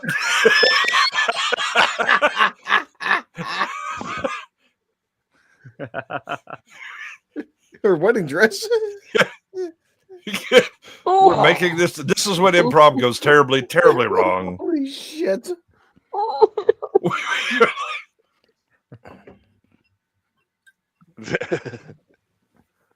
Fucking A. Shades. Pull the shades.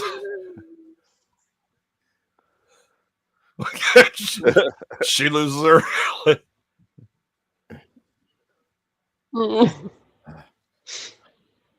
Curtain. The curtain stops halfway.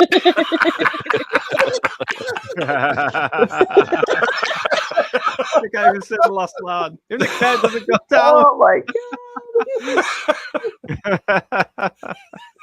What a fucking train wreck. Oh, Oh my god. This is the horror of Cleveland. Like the music.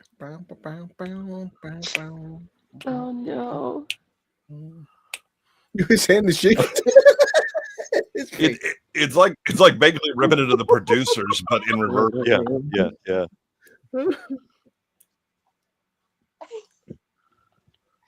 People love it.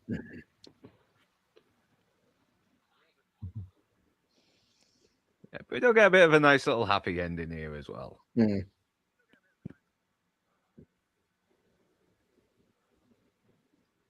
Sardines. Fucking A. Yes. I did it.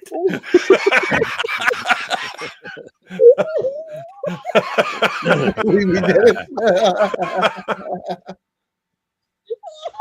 I knew we'd make it. Yeah, sure. Nah.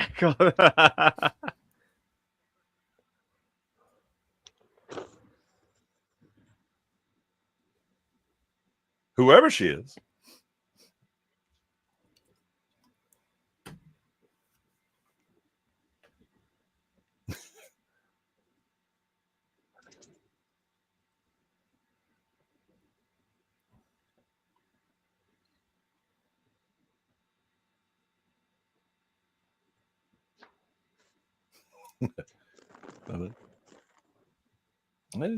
It takes some kind of miracle. Don't forget the miracle. And by the way, another funny thing happened. Even with all the bullshit that he's giving them, they're still bringing back on the stage to, just celebrate this with it. Well, yeah, because again, it's it was successful. Everybody forgets all of the bullshit and is, aren't we all wonderful and all that? Let shit go wrong, and all of a sudden the fingers come a pointing. Yeah. Yeah, it's kind of like that. It was terrible at the time, but we can laugh about it now. Yeah. Holy fuck, man. It's a fun little movie. It is. No, it's hands down. Like as I said, man, it was 10,000 times funnier with a bunch of drunken idiots hanging out with. Yeah. Oh, it is. I mean, the little things that you just. It's an accumulation of things, right? At some point, it just becomes an avalanche where. Okay, I'm starting to recover. Oh shit, they just hit me again. Now I'm just laughing continuously. Yeah. But it's what struck me. I think it's as technically a proficient movie as you'll ever see. I mean, it's so good. Yeah, and it's like, when we get so many people now, it's like, as a kids movie, it can be stupid. And it's like, fuck off. We used to actually care about kids movies, and we made them much better than a lot of adult movies. And in the same way with comedies, that a lot of really good comedies were really technically proficient. I mean, that goes back to Buster Keaton and Charlie Chaplin, right? Oh yeah. And now it's just, I don't know, we'll just do lazy shit and call it a day. Yeah. As which happens with so many films from the 80s and different genre films, as Jay would always say. Oh boy. So the budget for this film was $12 million. The box office was $2.2 million. Yeah. I thought you said $2 million. Holy shit. Yeah. Wow. Boy. 451 theaters, opening weekend did $900,000. Holy shit. Yeah. Woo, boy. Wow. But this is one of those, okay, you release it and you kind of roll them out because like the widest, they show the widest theater release was 451 theaters. That's how we used to do movies. Okay, we'll roll them out, and then if they do well, we'll just continue to roll them out, not just go, we're just going to dump them into 4,000 theaters right off the bat. Yeah. Unfortunately, it's just, but also, 92 was it? You said? Yep. Yes, 92. So was it same year as Reservoir Dogs, Bad Lieutenant? 1992 movies. Let's find out. Well, the interesting thing would be like what was in theaters at the time that it came out. Oh God, Toys. Talking about shit movies. Top grossing, here we go. Grossing films. Let's find out. Aladdin. Oh, of course, Aladdin. Aladdin, The Bodyguard, Home Alone 2, Batman Returns, Lethal Weapon 3. I mean, there was some big hit. It's a box office mojo. Some big films. So yeah. Sister Act, Wayne's World. Yeah. Yeah. League of Their Own. I mean, Lawnmower Man, I think was same year. A movie like this in 92 was not expected to make a ton of money. Yeah. This is a little, there were smaller movies back then that would, A Few Good Men, Father of the Bride. We have like I mean, except for the $12 million budget, which is not hinting that you expect this. So yeah, I have to ask because Gary knows about this stuff. Like a film like this seems to be mostly 95% on one area. When you hit 12 million to the actors, maybe, because where to go? I think back in those days, I think the production companies had like enough hits on their hands where they could just kind of throw away 12 million on a good movie that nobody, art house films and Oscar bait movies, back in those days. Yeah. Also, that this is the home video section, so you're thinking, okay, well, if I don't make it in the box office, I can make it either on cable, or in home video. Yeah. As Jason, Michael Caine said, only agreed to be it as director, also cast. Yep. Elliot. Yeah. Didn't somebody else say that earlier? I think it was Luke. I think Luke. We have very short memories on these streams. Well, okay. If you can remember that long. Yep. Down home, Elliot, man. Fucking Indiana Jones. Final film. Jesus. Yeah. It's a good swan song actually. He's really great actually. Yeah, if you're gonna go out, man, you know what? Well, and again, I mean, you have such a this cast is fantastic, and you know you know even looking at like who they would have had otherwise, you know, had it not had certain things gone differently, I think it still would have been a hell of a cast. I don't know that Audrey Hepburn is going to keep up with Carol Burnett though. That one might be a little tough. The character of Brooke is the only one who recites her line correctly. Yes, it's because that's what she does. I have a feeling that the only reason that Audrey Hepburn would have been suggested for this is because of her really bad Cockney accent in My Fair Lady. The rain and spine. That was probably it. The Rhine in spine falls mildly on the plane. Yeah, that's probably why. But I think Carol Burnett was as good a piece of casting as you could ever get. I think she's, a consummate professional. I've always loved Carol Burnett. Always absolutely adored Carol Burnett in anything that I've seen her in. Yes, you do. Yeah, and she really does come up well as like the been in theater for forever and is clearly, her star is long past, but people still show up because of the name and all that. It's just like, okay, I'm going to put money into this, but also just the drama. And I love the Michael Caine. I don't know, what are you waiting for? Her 18th birthday? Yeah. And again, like I showed earlier with the comment section and off the YouTube short there, it's like people just like we do stuff, man. Such a forgotten hidden gem where people are like, it doesn't have the most views, but the people that liked it were like, hey, we love this film. It's so fun. This is really, again, it's you're making a niche, movie. The 12 million, you're like, all right. I mean, go get him, Tiger. But I don't know that that's going to work out so well. Yeah, sure. They're too amazing film. Too bad they didn't do much love at the box office. Yeah, just phenomenal and fast paced and challenging dialogue. Yeah, definitely. It is. I mean, again, like, as we were talking about throughout this entire movie, imagine trying to perform some of these scenes in the movie because these are long scenes with a ton of timing and physical, gags as well. And it's not, let's do this one thing and then we'll shoot it from it. No, you're going to do 15 of them that all cascade, and you're going to do it in a single shot. Yeah, and she said, noise off, 1992 Michael Caine right there. Chris Reeve, underrated actor. I thought I heard my voice. Always shot. This movie isn't more popular, definitely. Yeah, and it's a couple years ago, but 300,000 views. I mean, YouTube, but still, it's like Chris Reeve. It's always good to see when you see an underrated film, and the comment section tells you a lot. I mean, it's only got 122 comments, but like you don't see a single fucking bad comment about this film, and that just shows the quality of the film. Not the most comments, but the comments you have are just 100% fucking positive. Well, it does help that most people have no fucking idea this movie exists, so they're not going to have any comments to make. And that's the sad part, Jay. I mean, I'm glad you recommend it, but honestly, a week ago, I've never heard of this film, and I'm glad I have now. But like, that's the sad part of like how things go, unfortunately. But isn't it great though that we have these fantastic movies to revisit rather than keep waiting for something great to come out. Movies that we've never seen, we can go back and pick from this fantastic library of movies.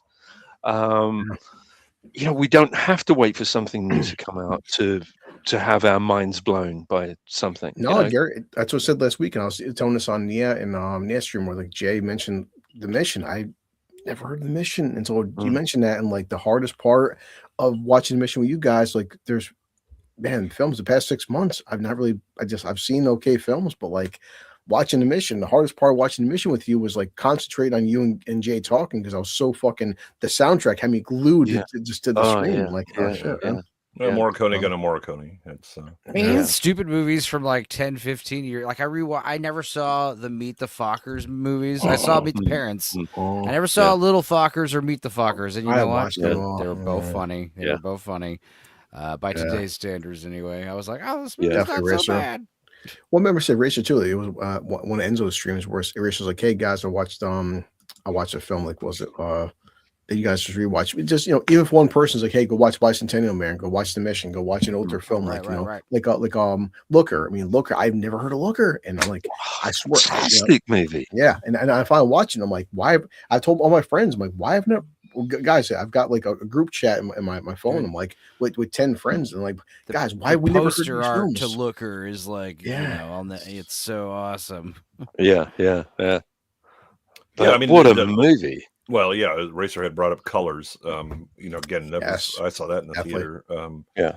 Or Brainstorm. There's a ton of people that have never seen that movie. But these are. Yeah, they're forgotten, but they shouldn't be. I mean, you really should see them. And Gary's right. You can go back and just mine, 70 plus years of film and find greatness. Hell, you can go, later than that. I still think one of the best movies, and certainly portrayals of serial killers is Fritz Lang. Yeah, what a movie that is. Yeah, holy shit. Prince Lang. Fritz Lang. Fritz Lang. Yeah. Peter Lorre as a child killer. Yeah. Oh, wow. I watched that. This was back in the 30s as well, and it's still very powerful today. 31. It really is. 31 was 31. Wow. Yeah, it was right before several of these people had to get up and leave. Yeah. But even the Cabinet of Dr. Caligari, I think, is an interesting movie. Yeah. Well, Dr. Mimosa. Beaten only by Paddington 2. If you know what I mean. What movie I'm referencing, you'll laugh your ass off. But I'm still struggling to get through 70s movies. Well, it's understandable given the nihilism. I just, I'm not really good at fluffy kind of tied up in Freddie Bow kind of endings. I like to be made to think. What would be your ending to this movie? What is your progression? Then I got a movie for you. We brought it up a few times. I mentioned before we're streaming this. I was buying it on Vudu, but like where to watch. Let's see. What's this? Let's see. What's the streaming this? If you want to buy this film, like Jay said, Amazon Prime, YouTube, obviously Fandango. I bought mine, but like Google Play, Apple TV, so same stuff. You want Jay? What you saying? Well, there's a movie again. I know that certainly the you and Blue haven't seen Miracle Mile. Oh yeah, I've not seen that. I've not seen that. You mentioned that. No, again, Jay mentioned it before. Said again, I honestly I've never seen this. And like, I'm gonna look at this cast. Look, you got Anthony Edwards, you got Mary Winningham. I mean, shit, Denise Crosby. Yeah, Kurt Fuller. I like Kurt Fuller. Peter Berg. So musician. Anthony Edwards sits down at a diner where his waitress. Okay, so what's this about, Jay? I mean, I can read this synopsis. So they he meets this waitress. They go out. They have a great first date, and he agrees to pick her up after work, and they kind of continue the thing because it really looks like they're making a connection. There's a power outage that causes his alarm clock to not go off. And so she kind of waits for him and then leaves. So he at like 3:00 in the morning, and goes to the diner and is pestering one of the other waitresses to give the number because he I've screwed this up, I want to apologize and all that. And so he goes to use the payphone and the phone rings. He answers it. And it's somebody trying to call their dad, but they've called the wrong area code. And they're telling him that we're getting ready to launch. Yeah. Yeah, I remember you mentioning this. Yeah. I'm definitely down for that one. And as I show right here too, we have I always buy stuff on Vudu, but also Tubi, Pluto, both free subscriptions. We have the Fubo, MGM, YouTube, Sling. There's 9 fucking websites where like you can watch this for free. So yeah, I'm down for that. I mean, so no, so far Jay's been hitting fucking 10 out of 10. So like I'm finding, and like I said before, I still like stuff like A Knight's Tale. I still like Commando, but also I do like honestly Noise is Off. I never would have put my top like 200 fucking films, and like holy Christ, the past 2 hours, at one point I started crying laughing. So like it's always these gems you've never heard of. I mean, stuff like The Mission. I never heard of The Mission, and I'm like, that was fantastic. Like, question for another hidden gem as well. My Name Is Nobody. Terrence Hill. Oh Henry yeah. Do you know what? I don't really sort of dig that one, if I'm completely honest. I really love Terrence Hill, and you know me. I mean, I love spaghetti westerns. I don't know. There's something about that I don't like dig a it. comedic undertone that I kind of like the really sort of nihilistic spaghetti westerns. I like same here. I mean, I did the Great Silence. Yeah. I'd love to. So this was in 1986. This was you got Connery, Christian Slater, Valentina Vargas, Ron Perlman. I cannot think of this film, but you haven't seen The Name of the Rose. The Name of the Rose is honestly, Jay, if I did, I honestly can't remember it. Get another Ennio Morricone soundtrack. I mean, and look at it, Plex, CW, Pluto, Tubi, all free. So like, no, I mean, I'm just. It's just weird. It's just the 80s. I just remember everything to me was just Arnold, Van Damme, fucking Stallone, Steven Seagal. That's all I really watched was in the 80s. Like, I mean, I just didn't watch like a lot of so many films just were under the radar. It's like well, I mean that's kind of the it's why I kind of pointed and laughed at Stranger Things, and they're talking about the 80s, and I was like, dude, none of you actually remember the 80s. What you remember are what are the greatest hits movie wise and pop culture wise, not what was actually going on or some of the deeper things. You're right, man, Jake. Because I mean, when I think 80s, I think Star Wars, Indiana Jones. I mean, I think for me, it's like Transformers, it's like G.I. Joe. Name of the Rose, 1986. I don't. This is just doesn't come to my memory radar. Even like Enemy Mine is fantastic. Like there's so many 80s films, but like. Name of the Rose just wouldn't pop up in my 80s radar. Right, but something like The Killing Fields, which absolutely that's a movie that you gotta put on your seatbelt for that one, and you may not want to revisit it for a while. Well, we're talking about killing movies with seatbelts. Maybe The Hitcher. The Hitcher. You have Craig T. Nelson, Julian Sands, Sam Waterston, John Malkovich. I mean, fucking heavy hitters, man. Like it's a great movie, and of course directed by Roland Joffe, who also directed Mission as well. I mean, but same thing, Gary. I mean, not cut you off, but I think of like Saving Private Ryan, fucking Full Metal Jacket, Apocalypse Now, Killing. If I asked 10 of my friends Killing Fields, they'll be like, Chris, what are you talking about? Because it's just pop culture hits that, like I said, you think like Full Metal Jacket, Saving Private Ryan, even Black Hawk Down, like Killing Fields just doesn't pop up in like the average people talking. I'm amazed. I mean, we actually over here, probably about 15 or so years ago, 15, 20 years ago, we had a top 100 countdown on Channel 4 of the greatest war movies ever made. And this was one of the movies that Captain Dale Dye had recommended. He said it's one of his favorite movies because of the realism of what's actually depicted in there.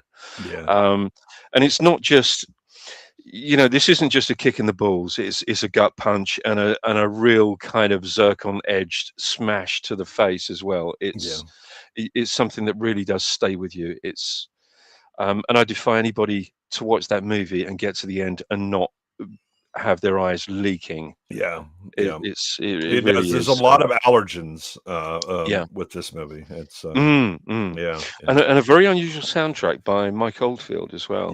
Really unusual soundtrack, very haunting.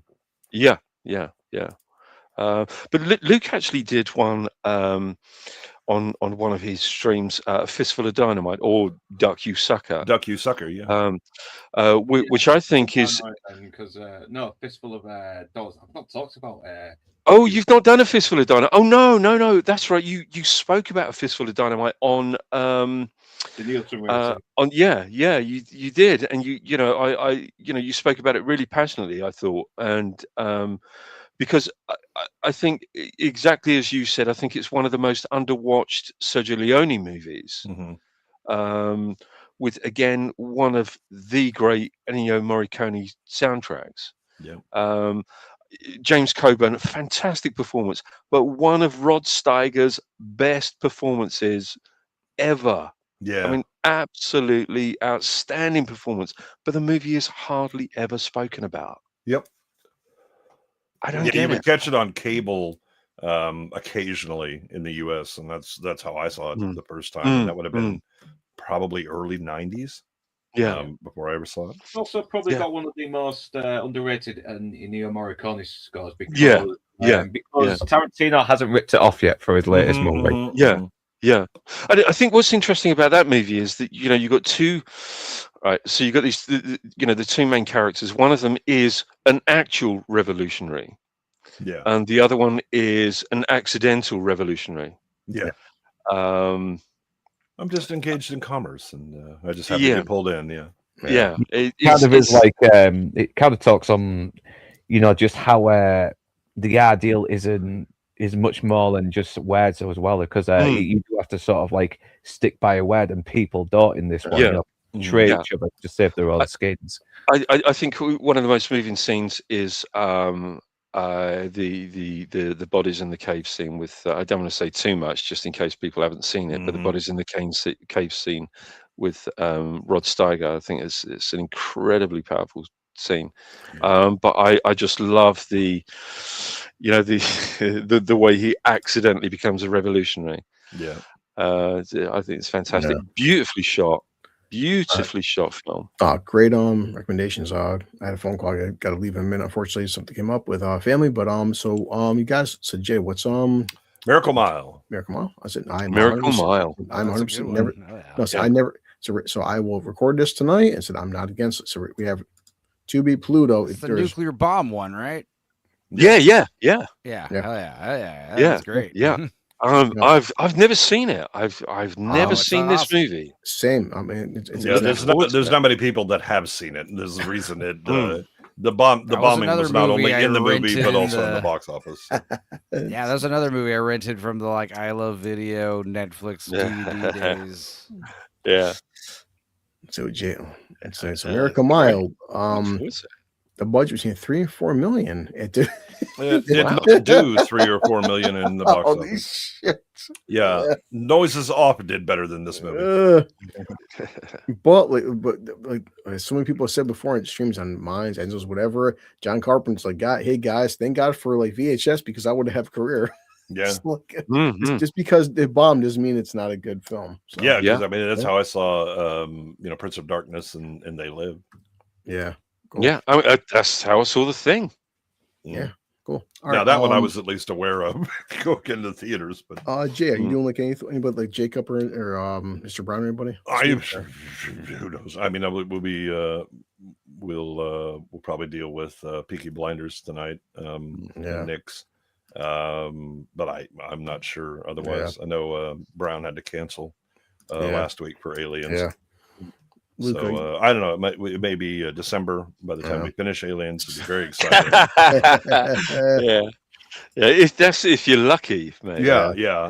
Well, I mean, we still haven't finished Star Trek: The Undiscovered Country. That was 2 years ago. Just halfway, we're like, we're gonna do something else. Some asshole is covering Zulu apparently. So that's I've just watched it again earlier. Fucking good movie, man. Oh my god, it's I didn't find the humor hit quite as well as his Noises Off, but there's still some good calls, a lot of slapstick going on. Yes, Pirate Will. Oh, that was nice of him. All right, cool. Enzo, you think stream anything tonight or? I guess I'm gonna be on. I think I'm gonna be on Dark Hours in a couple hours. Really? Show, and then next one. That douchebag. Nice. Then probably AJ's show tonight, assuming his internet's still on. Yeah. And tomorrow's movie might be Creating Rem Lazar. Oh, nice. Yeah, it might be a re-release of Marlboro Man, Harley Davidson Marlboro Man. I don't know. Yeah, I got a few movies that I could bust out for tomorrow, but either way, didn't that'll you be already fun. release that one? Yeah, I had to take it down for the MGM bullshit. Ah, so damn. but it's cool because I've been re-releasing a bunch of videos and they're still funny as hell and they're getting new eyes, and also it's like great because I don't have to spend every week like editing a video. I could just like take 5 weeks off. I did enjoy your Queen of Blood one. I got to be honest. I really enjoyed that one. That one's was still really, up. really good. That was Yeah, a good one. That was a fun good. one. Most recent one was that midget movie For Your Height Only with the little Indonesian guy. Wang Wang. I've not watched it. I'm going to check it out when I get a chance. That was crazy. Yeah. Don't judge the cover art on that one. But yeah, other than that, we're doing some You fucking live did. streams on. You got in 10 hours, man. I had to be at work. I'm like, fucking hey, man. I know. We go long sometimes, but we watched my Big Fat Obnoxious Boss. We finished that show the other night, and we found out the winner, Annette. She was the hot one. I was happy she won. I found out she took her winnings and got a boob job and posed for Playboy. Jesus. So and then she was on some episodes of Donald Trump's Celebrity Apprentice as a secretary. Yeah. So that was interesting. Nice. But other than that, I think the next show we're going to start watching for the live streams is going to be Space Cadets, which was like a Joe Schmo type show where they got a bunch of dumb British people who thought they were auditioning to go to space, and they convinced them they launched them into space. Absolute dick. I watched it. It was with what's the guy's name? I can't remember the guy who presented it. Johnny something or other. It was terrible. I mean, it was so obvious. I mean, they were really, really. When I say dumb, I mean they were really fucking dumb. Yeah, Really dumb. So Jackson's doing Back to the Future. So. Oh, Lord help us all. He's gonna, he's going to say, well, it's a bad. It's not that good. It's a bad movie. It's all right. I understand. I've never seen this before. Yeah, it doesn't really hit with my generation. Yeah. I've never seen this movie before. He's a smashing lad. He is. He is a smashing lad. Yeah. But his parents need to be slapped because they definitely didn't put any culture into that boy at all. Yeah, this week movie wise, there's nothing coming out this week. I want to say something like that. Well, I can give you a list. I'm going to jump off now anyway, but you will have a okay, mate. All right, yeah. So Miracle Mall, mate. I look forward to seeing you on Friday for Zulu, mate. Oh, yeah. And I'll see you on Thursday as well. Inside. Oh yeah.